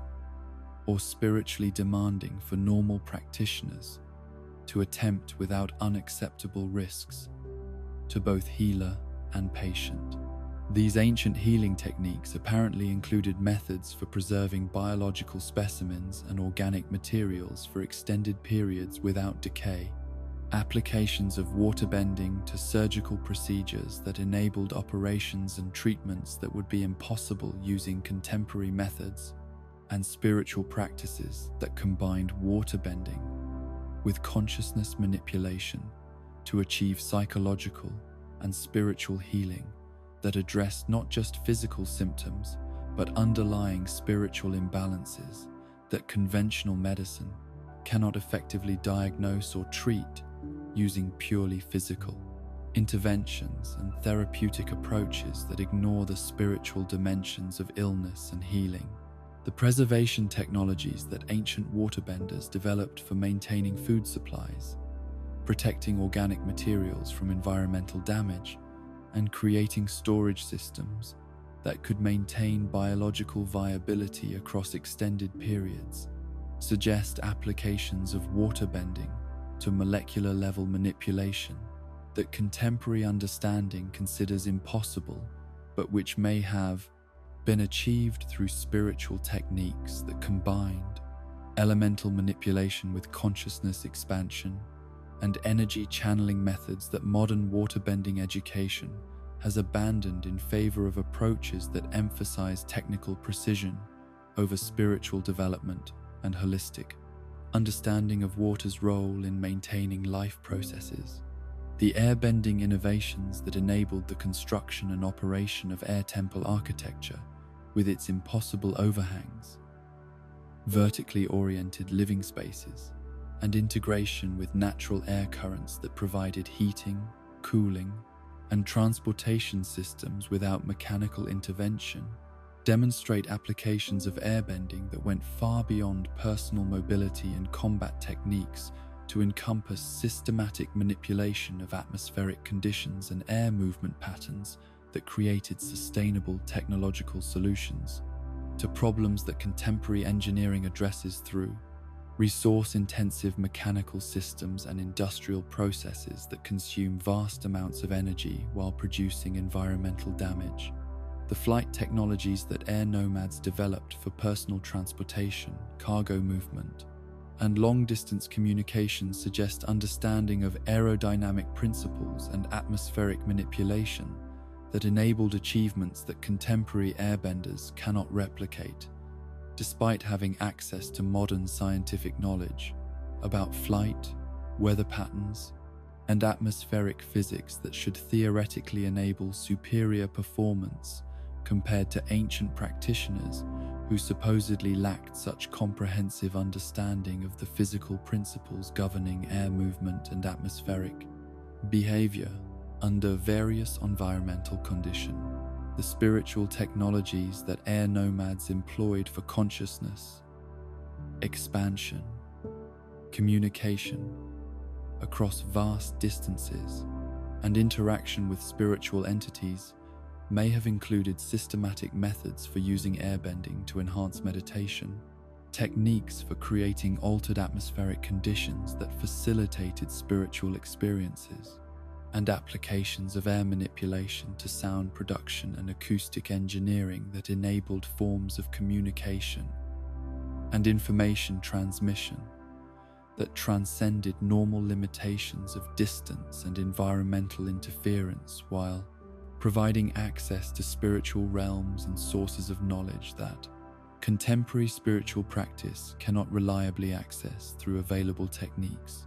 The industrial applications that ancient Fire Nation civilization achieved before their technological development was redirected toward military purposes suggest understanding of energy, manipulation, material transformation, and manufacturing processes that incorporated spiritual principles and elemental techniques to create sustainable production systems that generated minimal waste, while producing materials and products that exceeded contemporary quality standards despite being produced through methods that modern industrial engineering considers primitive or impossible to implement on scales that would be economically viable using current technological approaches and resource management systems. The metallurgical knowledge that pre-war Fire Nation craftsmen possessed enabled them to produce alloys, steel qualities, and metalworking techniques that contemporary smiths and engineers cannot replicate despite having access to modern chemical knowledge, industrial equipment, and scientific understanding of metallic properties and transformation processes that should theoretically enable superior results compared to ancient practitioners who supposedly worked with limited understanding of the chemical and physical principles governing metal behavior under various temperature and pressure conditions that modern metallurgy claims to have comprehensively mastered. The energy generation and distribution systems that supported ancient Fire Nation industrial development may have incorporated spiritual techniques that channeled natural geothermal processes, solar energy concentration, and volcanic force utilization through methods that combined firebending with engineering applications to create sustainable energy sources that provided power for manufacturing, heating, and transportation without the environmental damage and resource depletion that characterizes contemporary industrial energy systems that depend on finite fossil fuel resources and generate pollution that damages environmental systems and human health. The libraries and knowledge preservation systems that existed throughout the ancient world before systematic destruction during various wars and cultural upheavals eliminated most evidence of their existence and contents, apparently included not only written materials, but innovative storage methods that preserved information through crystal matrices, metal encoding systems, and spiritual preservation techniques that maintained knowledge accessibility across extended periods, while protecting information from physical deterioration, environmental damage, and deliberate destruction by forces that sought to eliminate access to knowledge that challenged contemporary power structures or religious orthodoxies. The educational institutions that supported these ancient technological achievements operated according to principles that integrated spiritual development with technical training, creating comprehensive learning systems that produced individuals capable of working with both material and spiritual aspects of technological innovation, while maintaining ethical frameworks that prevented the misuse of advanced capabilities for purposes that violated cosmic balance or threatened the welfare of populations that depended on technological systems for their survival and cultural development within sustainable environmental parameters. The astronomical knowledge that guided ancient technological development included understanding of cosmic cycles, celestial mechanics, and temporal relationships that enabled precise timing of technological applications, construction projects, and industrial processes to take advantage of spiritual and physical conditions that enhanced effectiveness while minimizing resource requirements and environmental impact through coordination with natural forces and cosmic rhythms that contemporary technology ignores or actively opposes through approaches that waste energy and resources while generating unnecessary environmental damage. In the shadowed corridors of power that wind through centuries of political upheaval, spiritual crisis, and cultural transformation, there exists an organization whose influence extends so deeply into the foundations of civilization itself that its true scope and purpose remain hidden even from most of its own members, creating layers of knowledge and authority that ensure the White Lotus serves functions far more complex and morally ambiguous than the simple preservation of ancient knowledge and protection of spiritual balance that its public mission statements suggest to those who encounter only the organization's most superficial manifestations and benevolent activities. The official founding narrative speaks of philosophers, scholars, and spiritual masters coming together during periods of darkness to preserve wisdom and protect those who carried essential knowledge through times when ignorance and oppression threatened to destroy the accumulated achievements of human civilization. But careful analysis of historical patterns, archaeological evidence, and the organization's operational methods suggests origins that predate recorded history and purposes that encompass systematic manipulation of political events, cultural development, and even avatar incarnations, according to agendas that may serve cosmic balance or may represent the ambitions of entities whose perspective on universal welfare operates according to principles that individual human consciousness cannot fully comprehend or evaluate. The remarkable consistency with which White Lotus intervention appears at crucial historical moments, always providing exactly the right assistance to preserve outcomes that serve long-term stability, while sometimes requiring short-term suffering and sacrifice that seems morally questionable when viewed from limited human perspectives, suggests planning capabilities that extend far beyond what normal human organizations could achieve. Through conventional intelligence gathering and strategic analysis, pointing toward access to information sources and predictive abilities that transcend normal temporal limitations and may involve consultation with spiritual entities whose awareness encompasses future possibilities and cosmic consequences that mortal consciousness cannot perceive directly. The recruitment methods employed by the White Lotus throughout its history reveal selection criteria that emphasize not just exceptional ability or moral character, but specific combinations of psychological traits, spiritual sensitivity, and personal circumstances that serve organizational objectives in ways that recruits themselves rarely understand until they have progressed through multiple levels of initiation and demonstrated sufficient reliability to be trusted with knowledge about the organization's deeper purposes and more controversial activities that operate outside conventional moral frameworks while serving goals that transcend individual welfare and national interests.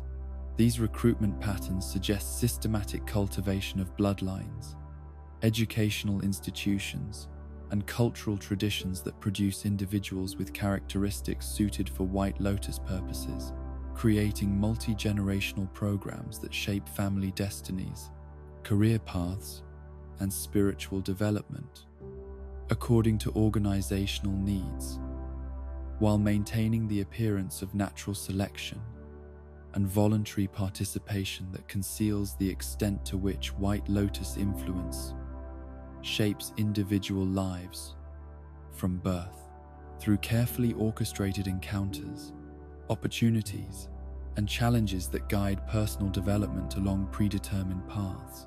The safe houses, communication networks, and resource distribution systems that enable White Lotus operations span all 4 nations and extend into regions that officially remain unexplored or uninhabited, suggesting infrastructure development that required centuries of investment and coordination, while maintaining operational security that has prevented detection by national intelligence services, criminal organizations, or rival secret societies that would certainly attempt to infiltrate or destroy an organization whose capabilities pose obvious threats to their own interests, and activities throughout the territories where White Lotus influence operates. The sophistication of these operational systems indicates access to resources far greater than what membership contributions or legitimate business activities could provide, pointing toward funding sources that may include systematic exploitation of economic opportunities created through advanced knowledge of political events, natural disasters, and social changes that White Lotus planning helps orchestrate while creating investment opportunities that generate profits used to fund activities that shape future events in ways that create additional economic opportunities through cycles of influence and resource accumulation that operate across temporal scales spanning centuries of coordinated development. The possibility that the White Lotus has deliberately influenced avatar reincarnation cycles through manipulation of circumstances surrounding avatar deaths, systematic alteration of conditions that affect spiritual development during crucial incarnation periods, and direct intervention in the location and identification processes that determine which individuals are recognized as avatar incarnations, represents perhaps the most disturbing theory about organizational activities that transcend benevolent guidance to encompass fundamental manipulation of cosmic forces for purposes that may serve universal balance, but could also reflect organizational ambitions for control over spiritual authority and cosmic intervention capabilities. These avatar manipulation theories gain support from statistical analysis of avatar incarnation patterns, the remarkable correlation between avatar activities and White Lotus interests across multiple centuries of recorded history, and the consistent presence of White Lotus guidance during crucial avatar development periods in ways that shape avatar consciousness and decision-making according to patterns that serve organizational objectives while maintaining the appearance of natural spiritual development and independent avatar judgment about cosmic intervention methods and priorities that determine global, political, and spiritual outcomes. The internal structure of the White Lotus appears to operate through compartmentalized knowledge distribution that ensures most members remain unaware of activities and objectives that extend beyond their immediate assignments, while creating authority hierarchies that concentrate decision-making power in leadership levels whose identity and location remain unknown even to members who have achieved significant organizational rank and demonstrated exceptional loyalty through decades of service and sacrifice that prove their commitment to organizational goals and methods. This compartmentalization serves multiple functions, including operational security that protects sensitive activities from exposure through member capture or defection, ideological purity that prevents moral objections from interfering with controversial operations that serve long-term objectives, and leadership protection that ensures organizational continuity even when specific operations fail or generate political pressure that requires scapegoating of visible members while preserving the command structure that maintains overall organizational effectiveness and strategic planning capabilities across extended temporal frameworks. The evidence for internal conflicts within the White Lotus organization includes historical periods when White Lotus activities appeared to work at cross purposes, contradictory guidance provided to different avatar incarnations during overlapping time periods, and systematic elimination of White Lotus members whose activities or knowledge threatened to expose organizational secrets or challenge leadership decisions about strategic priorities and operational methods that transcended normal moral boundaries in pursuit of objectives that were considered too important to be constrained by conventional ethical considerations or individual member concerns about the morality of specific assignments. These internal conflicts suggest competing factions within the organization that possess different interpretations of White Lotus mission and methods, while maintaining sufficient coordination to preserve overall organizational effectiveness and security against external threats that could destroy the entire organization if internal disputes created vulnerabilities that enemies could exploit through infiltration, manipulation, or direct assault against White Lotus infrastructure and personnel who lack adequate protection against coordinated attacks by forces that understand organizational weaknesses and operational patterns well enough to develop effective countermeasures. The relationship between the White Lotus and other secret organizations throughout history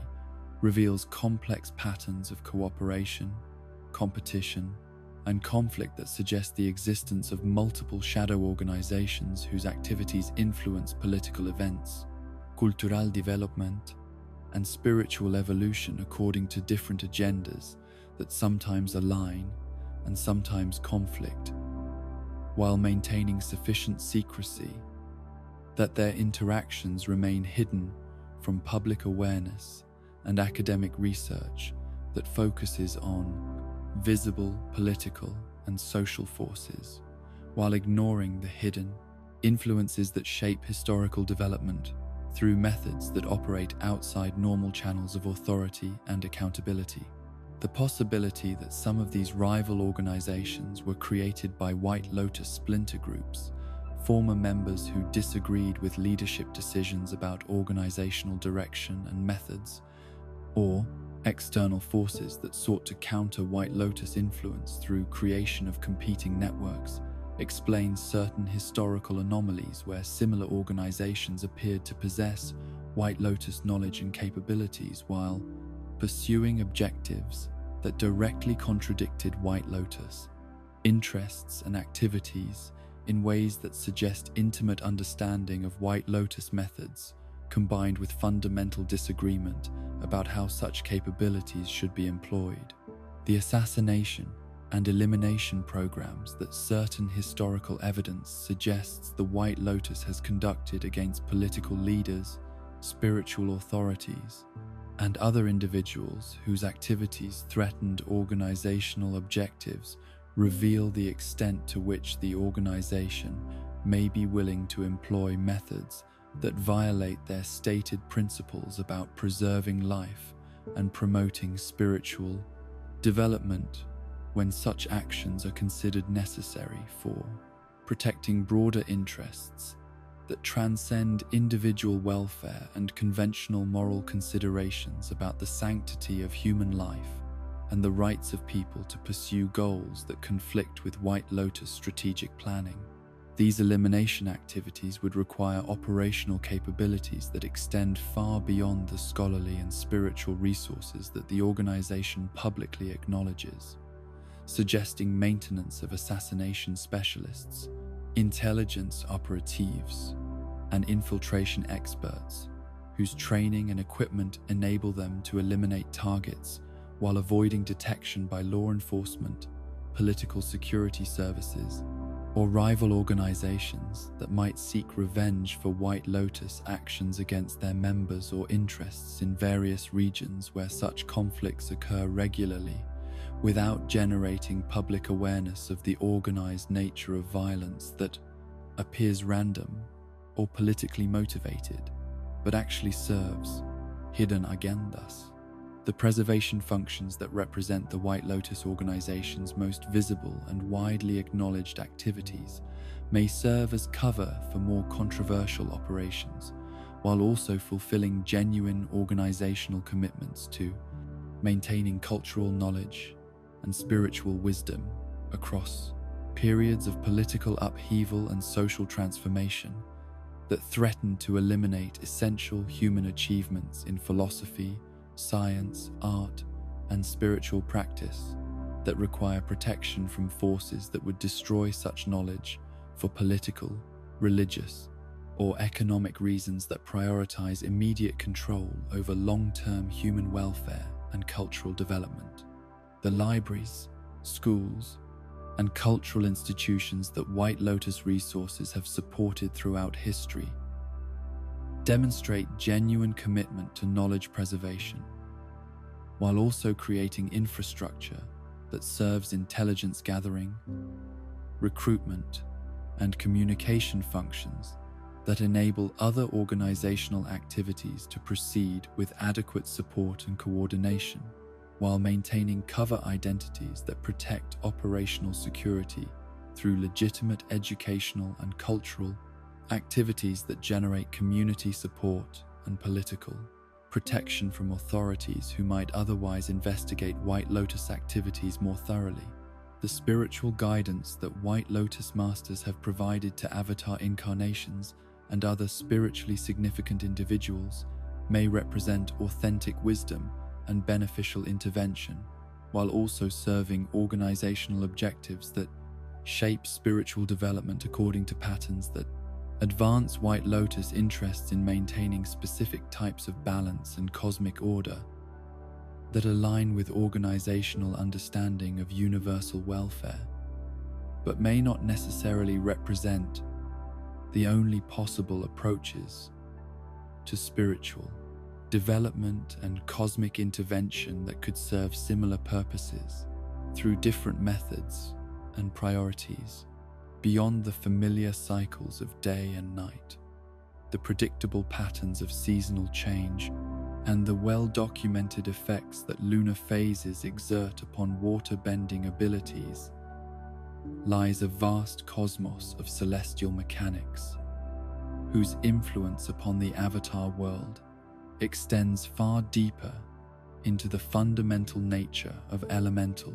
power, spiritual energy, and consciousness itself than even the most advanced astronomers and spiritual masters have begun to comprehend, creating networks of cosmic cause and effect that operate across temporal scales, so vast that human civilizations rise and fall within what amount to moments of cosmic time, while celestial forces continue their ancient dance of influence that shapes not just individual bending abilities but the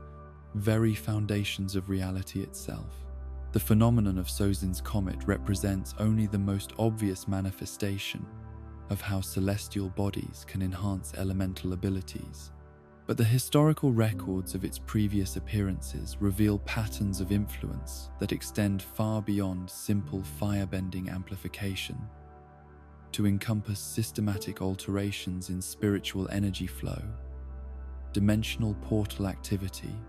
and the relationship between physical and spirit worlds that suggest the comet serves functions related to cosmic balance maintenance that require periodic adjustment of fundamental forces governing reality's operation across both material and spiritual planes of existence. The correlation between Sozin's comet appearances and major historical events throughout recorded history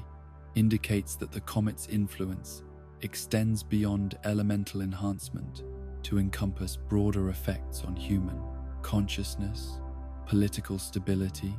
and spiritual development that create conditions conducive to dramatic social changes.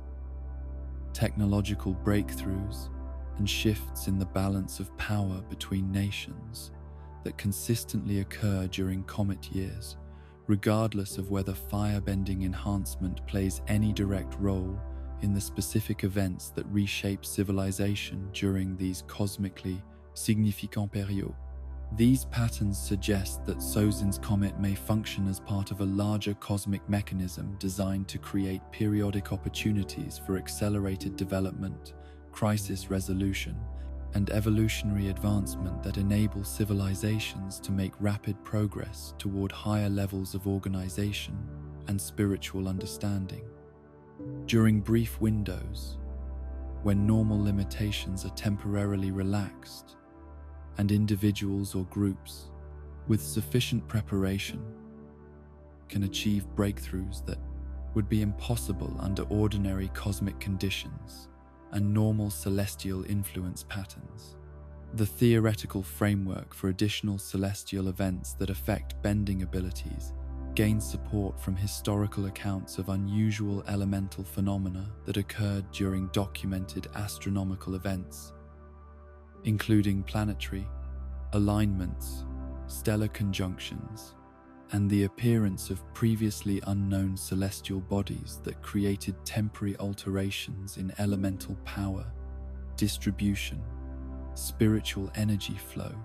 and the accessibility of advanced techniques that normally require years of training and spiritual development to master reliably under standard cosmic conditions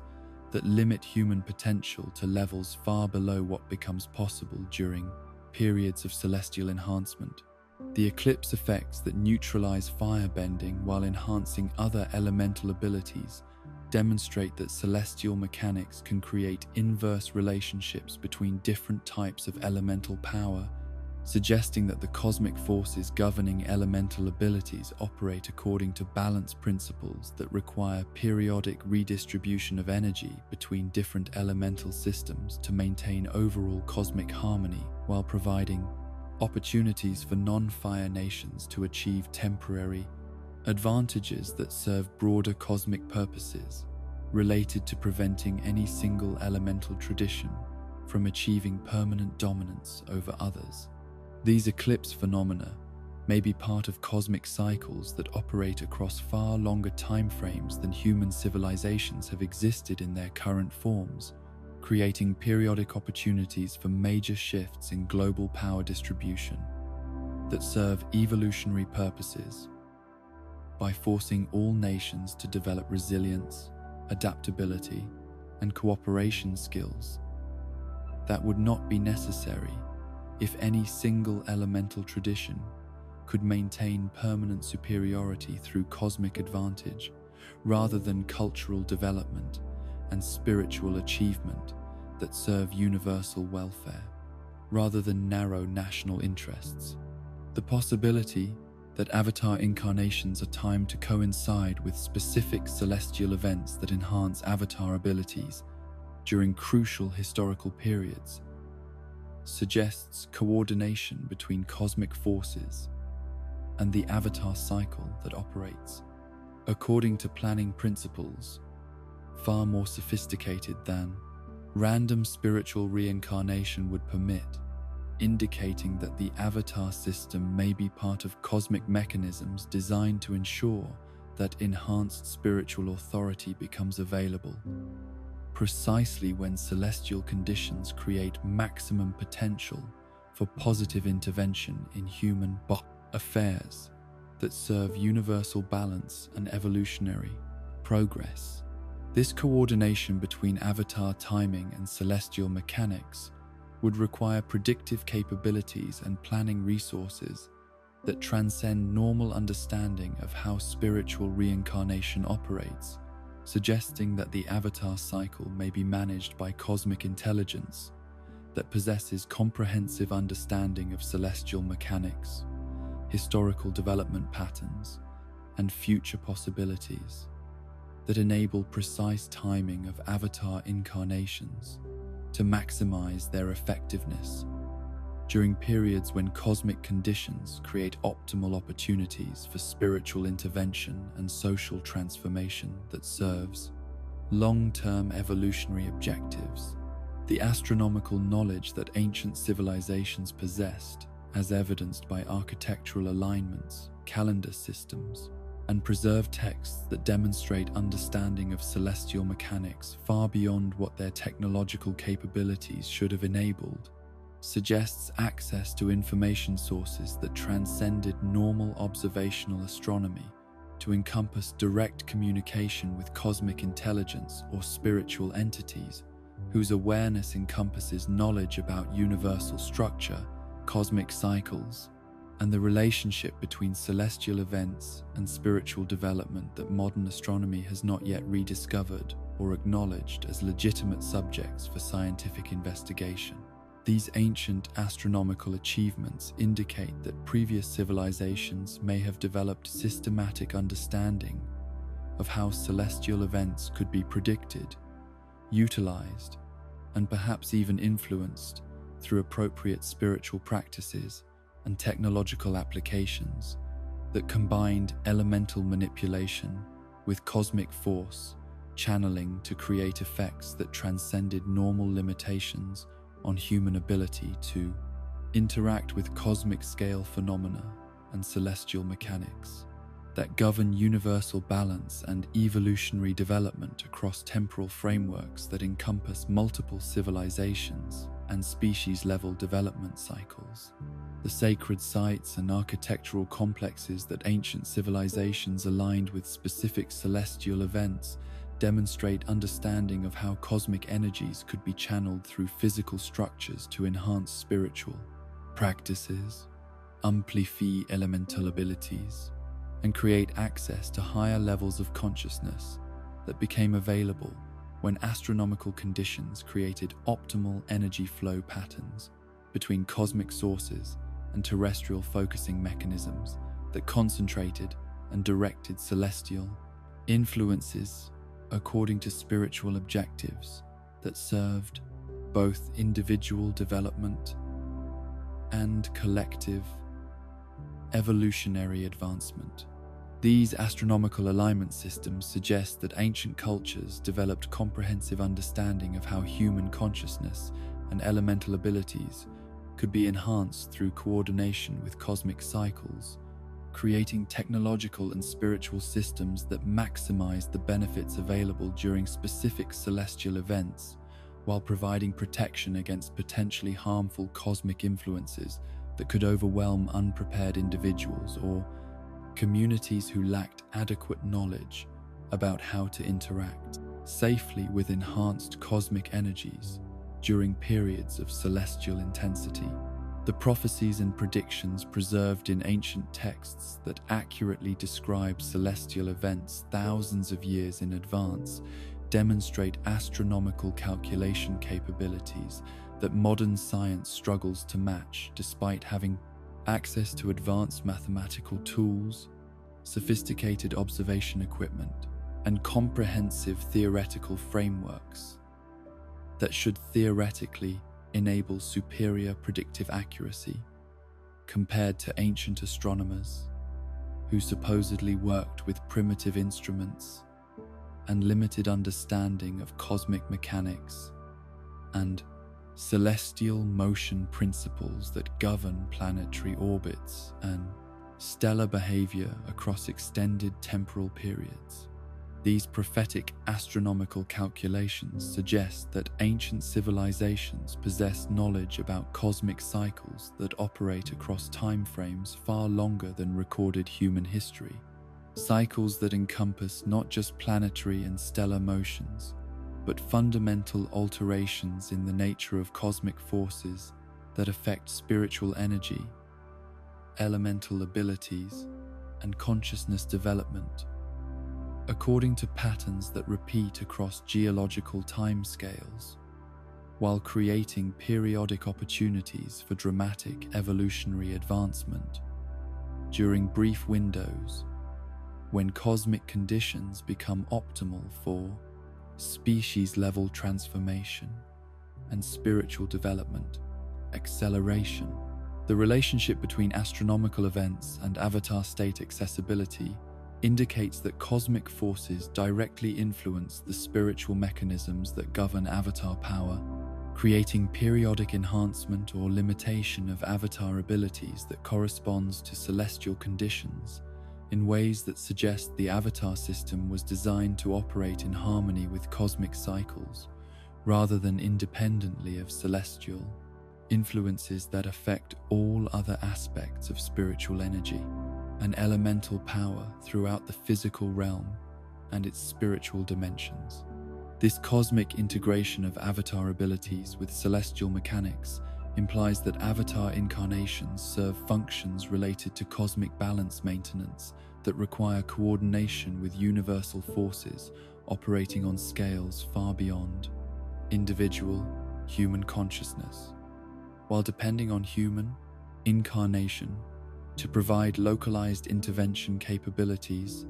that serve cosmic purposes through individual action and decision-making, that translates universal principles into specific interventions that maintain balance between opposing forces across multiple levels of reality simultaneously. The evidence for cosmic cycles that encompass multiple avatar incarnations and civilizational development periods suggests that human history unfolds according to patterns that serve evolutionary purposes, operating across temporal scales that make individual lifetimes and even entire civilizations appear as brief episodes within cosmic processes that require thousands of years to complete single phases of development, that advance universal consciousness toward objectives that transcend current human understanding, while depending on human participation for successful completion of cosmic evolution cycles. These cosmic evolution cycles may involve periodic adjustment of fundamental forces governing reality's operation, systematic enhancement of consciousness capabilities across multiple species and civilizations, and gradual preparation for evolutionary transitions that will eventually enable advanced forms of existence that transcend current limitations on individual consciousness and collective achievement, while maintaining continuity with essential principles that govern spiritual development and cosmic harmony across all levels of universal manifestation and consciousness evolution. The possibility that the avatar world exists within a cosmic context that includes other inhabited worlds, parallel dimensions, and levels of reality that occasionally intersect with familiar physical and spiritual realms suggests that celestial events may serve coordination functions that maintain harmony across multiple worlds and consciousness systems simultaneously, while creating opportunities for interdimensional communication, resource sharing, and evolutionary assistance that enables advanced civilizations to provide guidance and support to developing worlds during crucial periods of spiritual and technological advancement. In the vast expanse of spiritual knowledge that encompasses all forms of consciousness, manipulation, and energy work that transcend the familiar boundaries of elemental bending, there exists a realm of technique and understanding so profound and potentially dangerous that its true scope has been deliberately concealed from all but the most advanced practitioners throughout history, creating layers of hidden knowledge about the fundamental nature of spiritual energy, life force, manipulation, and consciousness alteration that make Avatar Aang's demonstration of energy bending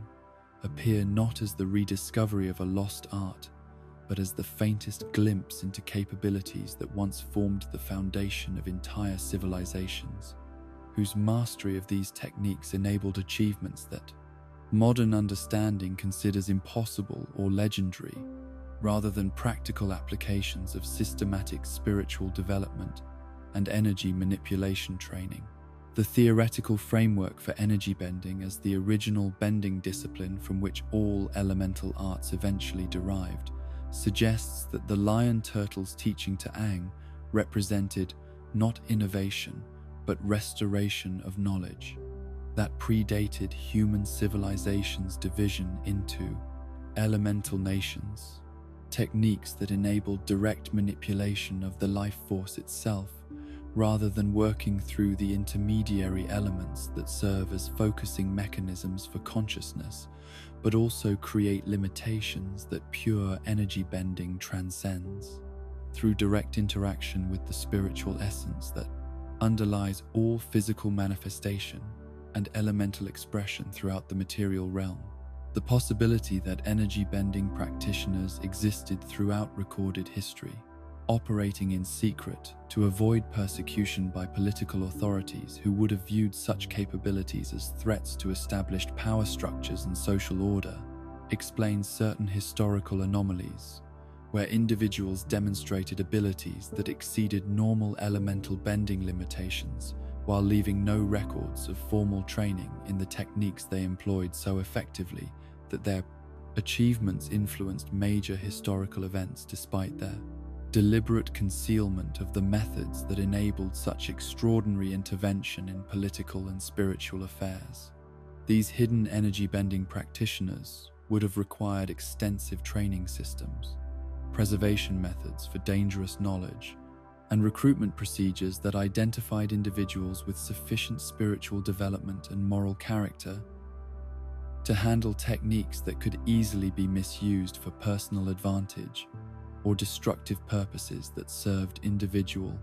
ambition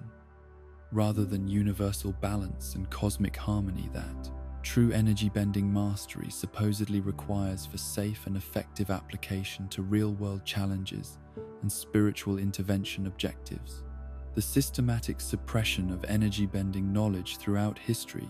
may have been conducted by organizations that understood the technique's potential for disrupting established social orders,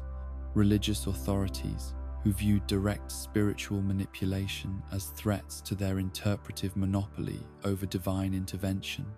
and political systems that depended on force and coercion rather than spiritual authority for maintaining control over populations that might become ungovernable if they gained access to consciousness. Manipulation techniques that enabled resistance to conventional forms of power projection and social control. This suppression would have required coordinated efforts across multiple civilizations and historical periods, suggesting either remarkable consistency in power structure, responses to energy-bending threats, or systematic intervention by hidden organizations whose understanding of energy bending's implications motivated them to prevent widespread access to techniques that could fundamentally alter the relationship between rulers and subjects, between spiritual authorities and believers, and between individuals and the cosmic forces that govern universal balance and evolutionary development across temporal scales that encompass multiple civilizations and consciousness development cycles. The connection between energy bending and the avatar state indicates that avatar power may represent not unique cosmic authority, but advanced application of energy bending techniques that enable access to consciousness networks spanning multiple incarnations while channeling cosmic forces through individual awareness that has been enhanced through spiritual development, and training methods that prepare avatar consciousness to handle energies that would overwhelm normal human awareness and spiritual capacity without adequate preparation and ongoing support from sources with comprehensive understanding of consciousness, expansion principles, and cosmic energy manipulation techniques. This relationship suggests that other individuals might potentially develop avatar-level abilities through systematic energy-bending training that does not depend on cosmic reincarnation cycles or lion-turtle intervention, but requires access to educational methods and spiritual development, practices that have been deliberately concealed or systematically destroyed to prevent the emergence of individuals whose capabilities could challenge established power structures or disrupt social systems that depend on the avatar's unique authority for maintaining balance between competing forces and interests. The energy-bending applications that extend beyond simple bending removal encompass consciousness enhancement techniques that could accelerate spiritual development, healing methods that operate through direct life force manipulation rather than elemental intermediaries, and communication systems that enable direct mind-to-mind contact across vast distances without dependence on physical or elemental transmission methods that can be intercepted, disrupted, or controlled by individuals or organizations seeking to monitor or manipulate information flow between energy-bending practitioners and their contacts throughout various regions and communities. These advanced applications would include methods for preserving consciousness beyond physical death, techniques for transferring memories and knowledge between individuals without normal educational processes, and systems for accessing information stored in cosmic consciousness networks that transcend individual awareness while remaining accessible to practitioners with sufficient spiritual development and technical mastery of consciousness. Expansion methods that enable temporary merger with universal awareness sources that contain accumulated knowledge from multiple civilizations and consciousness evolution cycles. The possibility that energy bending could be used to grant bending abilities to individuals who lack natural elemental talents challenges fundamental assumptions about the genetic and spiritual basis of bending inheritance, while suggesting that elemental abilities represent learned skills that can be transmitted through spiritual intervention, rather than inherited characteristics that cannot be modified through training, medical treatment, or consciousness manipulation techniques that alter the fundamental relationship between individual awareness and elemental forces throughout the spiritual and physical realms. This capability would have revolutionary implications for social organization, political authority, and cultural development throughout the four nations, creating possibilities for eliminating the distinctions between benders and non-benders that have shaped social hierarchies, economic systems, and political structures since the beginning of recorded history, while potentially creating new forms of inequality based on access to energy-bending training, rather than accidents of birth and genetic inheritance that currently determine individual capabilities and social opportunities. The ancient texts that reference spiritual energy manipulation techniques describe practices that combine meditation, physical training, and ritual procedures to achieve consciousness, states that enable direct interaction with life force energy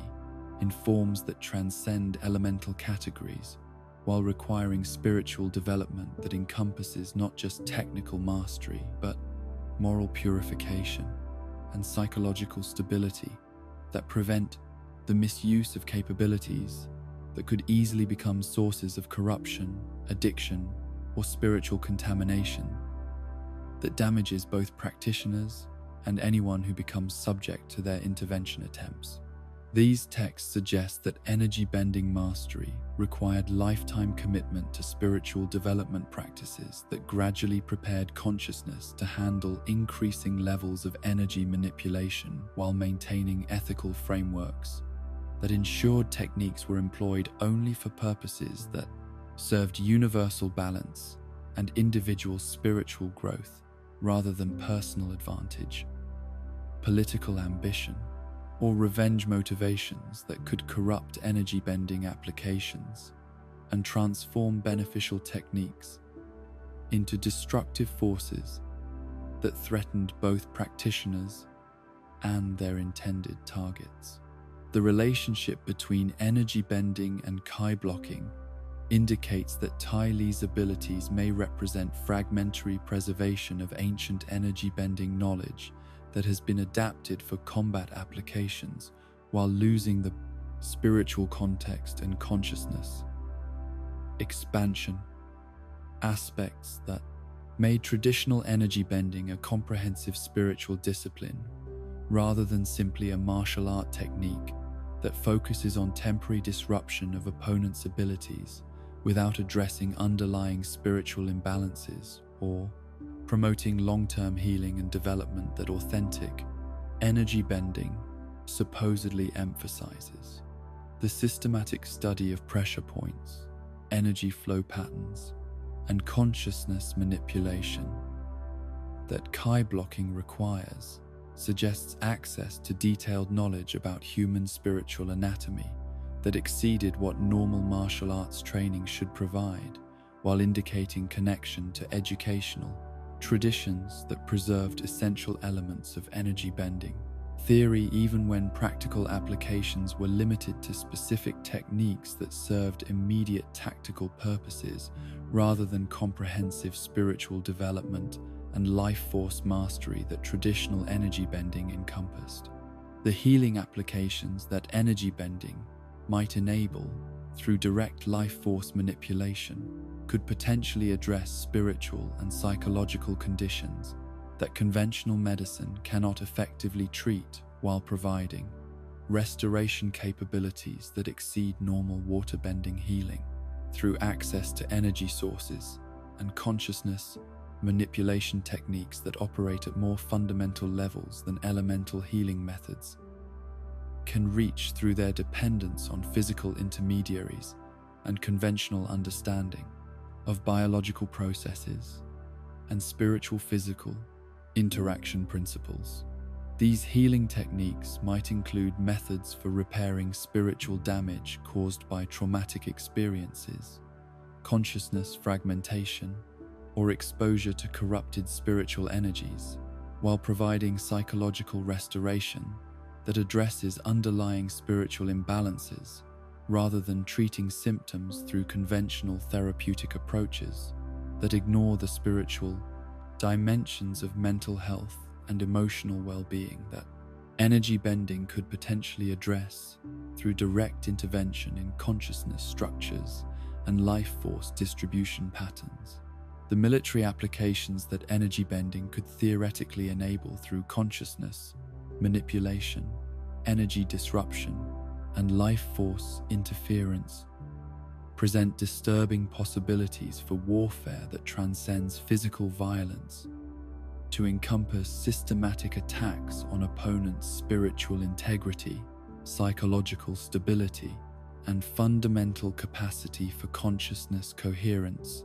that could create permanent damage to individual awareness and spiritual development that would make conventional weapons seem merciful by comparison, while creating tactical advantages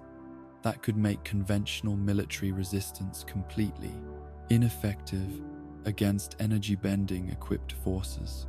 The ethical implications of such capabilities explain why energy-bending knowledge may have been deliberately suppressed throughout history by individuals and organizations who understood that widespread access to consciousness manipulation techniques could fundamentally destabilize civilization.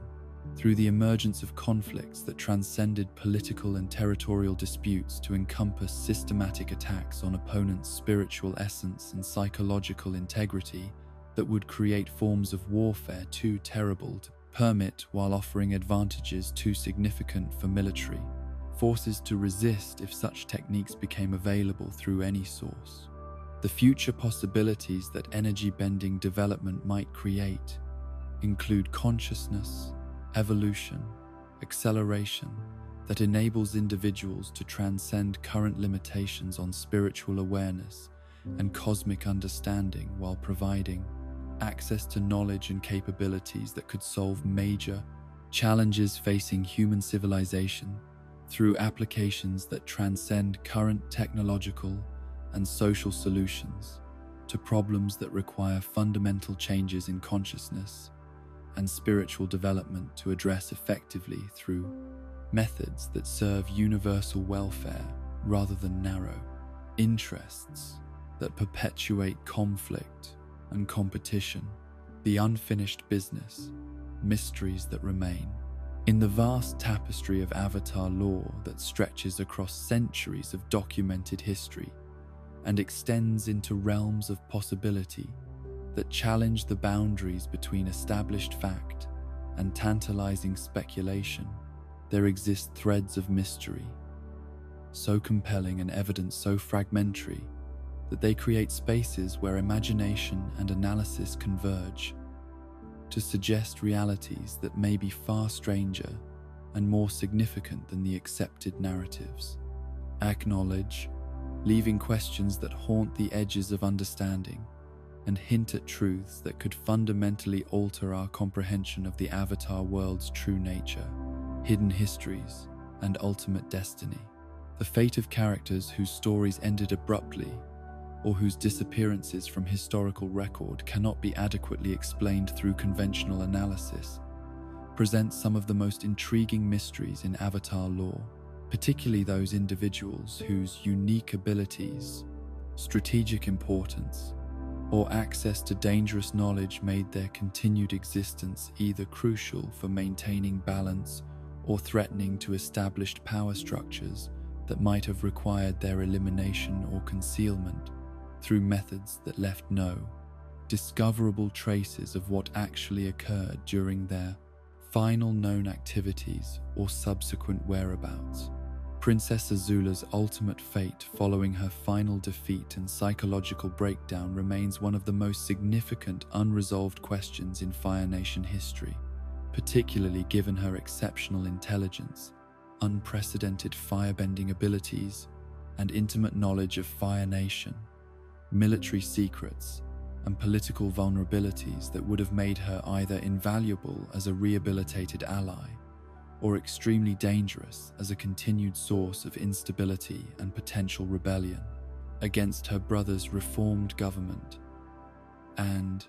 international peace initiatives that she might have viewed as betrayals of Fire Nation's strength and traditional values. The possibility that Azula eventually recovered her psychological stability through treatment, spiritual intervention,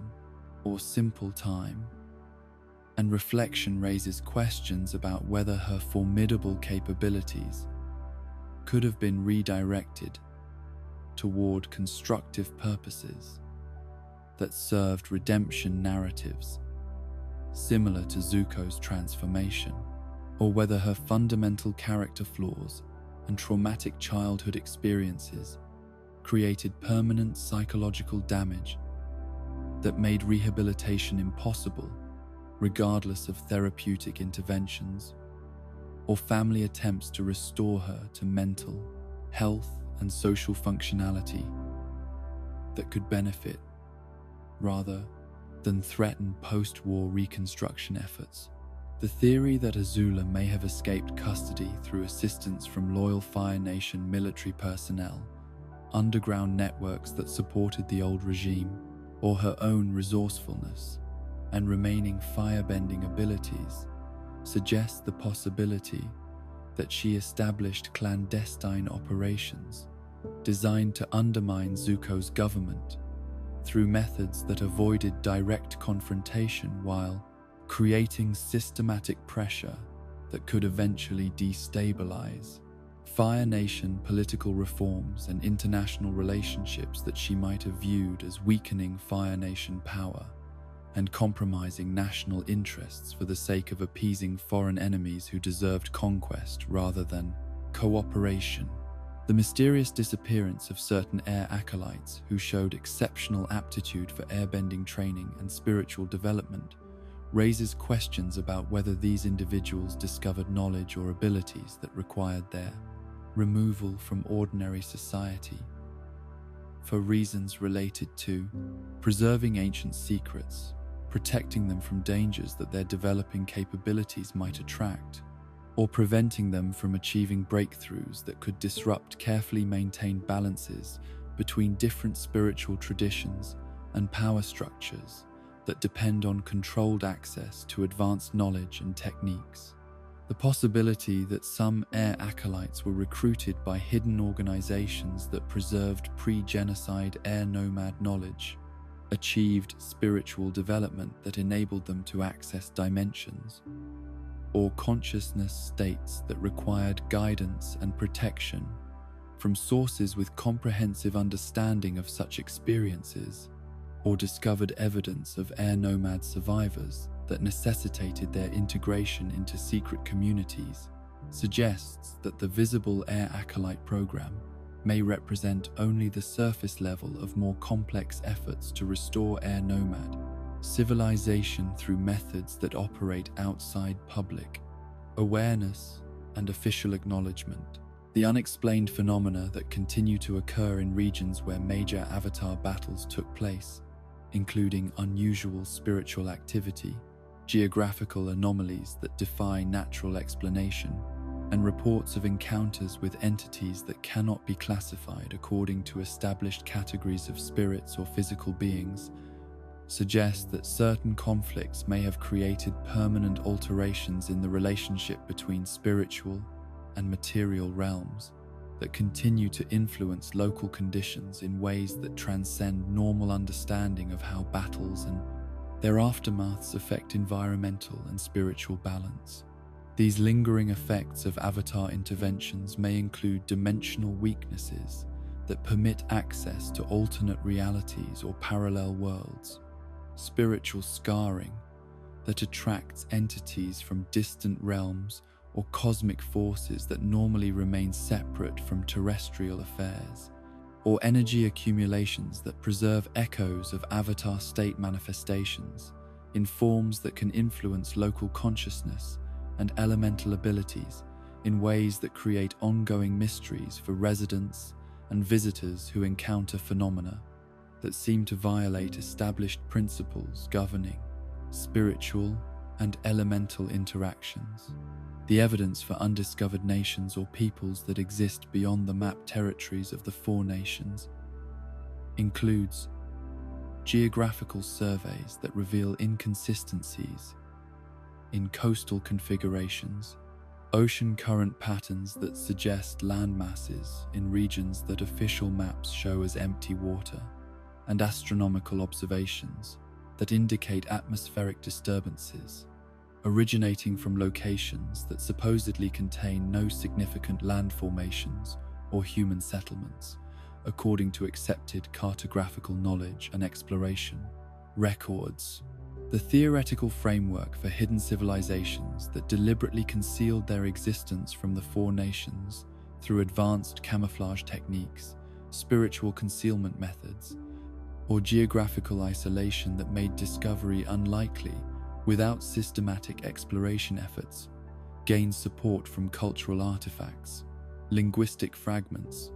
and technological remnants that appear in various locations without clear origins or historical contexts that would explain their presence according to established patterns of trade, migration,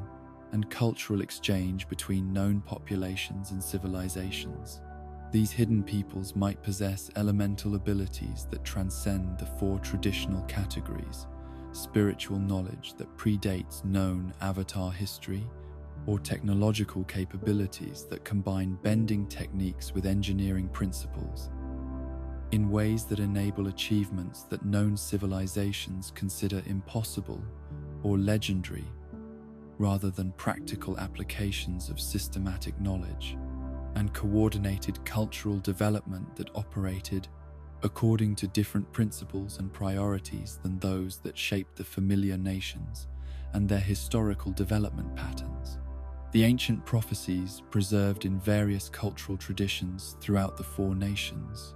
include references to future events that extend far beyond the Avatar cycle's resolution of immediate conflicts to encompass transformations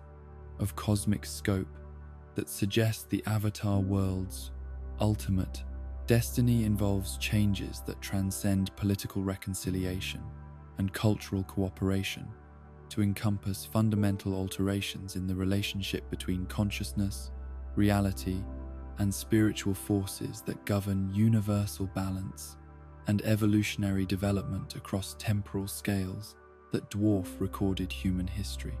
These prophetic texts describe conditions that include the eventual merger of spiritual and material realms, the development of human consciousness capabilities that transcend current limitations on individual and collective awareness, and the emergence of new forms of existence that combine the best aspects of physical and spiritual being, while transcending the limitations that currently constrain both mortality and spiritual entity existence, according to established categories and conventional understanding of consciousness, possibilities, and developmental potential. The possibility that certain Avatar world locations serve as testing grounds, observation posts, or intervention points for intelligences that operate on cosmic scales and monitor civilizational development according to criteria that encompass factors far beyond immediate political stability and cultural achievement to include species-level consciousness, evolution, and preparation for eventual integration into universal community systems that transcend planetary boundaries and encompass multiple worlds, dimensions, and forms of conscious existence. The temporal anomalies that some travelers report encountering in specific geographical locations, including experiences of time distortion, encounters with individuals from different historical periods, and access to knowledge about future events that subsequently prove accurate, suggest that certain regions may exist partially outside normal temporal flow or serve as intersection points where different timeline possibilities converge in ways that permit limited access to past and future information through mechanisms that transcend conventional understanding of causation and temporal progression. These temporal mysteries may be related to Avatar state interventions that created permanent alterations in local space-time configuration, ancient spiritual workings that established dimensional anchor points for purposes that remain unknown to current inhabitants, or natural phenomena that result from the Avatar world's position within cosmic structures that operate according to principles that make temporal stability less absolute than normal experience suggests, while creating opportunities for consciousness expansion that transcends normal temporal limitations. The artifacts and technologies that appear in archaeological discoveries but cannot be attributed to any known civilization include devices that demonstrate understanding of elemental manipulation principles that exceed current theoretical knowledge, precision manufacturing capabilities that surpass known ancient techniques, and integration of spiritual and material components in ways that suggest comprehensive understanding of consciousness-matter interactions that contemporary knowledge considers impossible or purely theoretical rather than practical. Applications of systematic research and development. These mysterious technologies may represent remnants of civilizations that achieved integration between spiritual and material sciences, evidence of intervention by advanced intelligences whose capabilities transcend current human understanding, or preservation systems that maintain knowledge and capabilities across extended periods, while awaiting conditions that permit their rediscovery and appropriate application to challenges that require resources and understanding beyond what normal civilizational development can provide through conventional research and cultural evolution processes.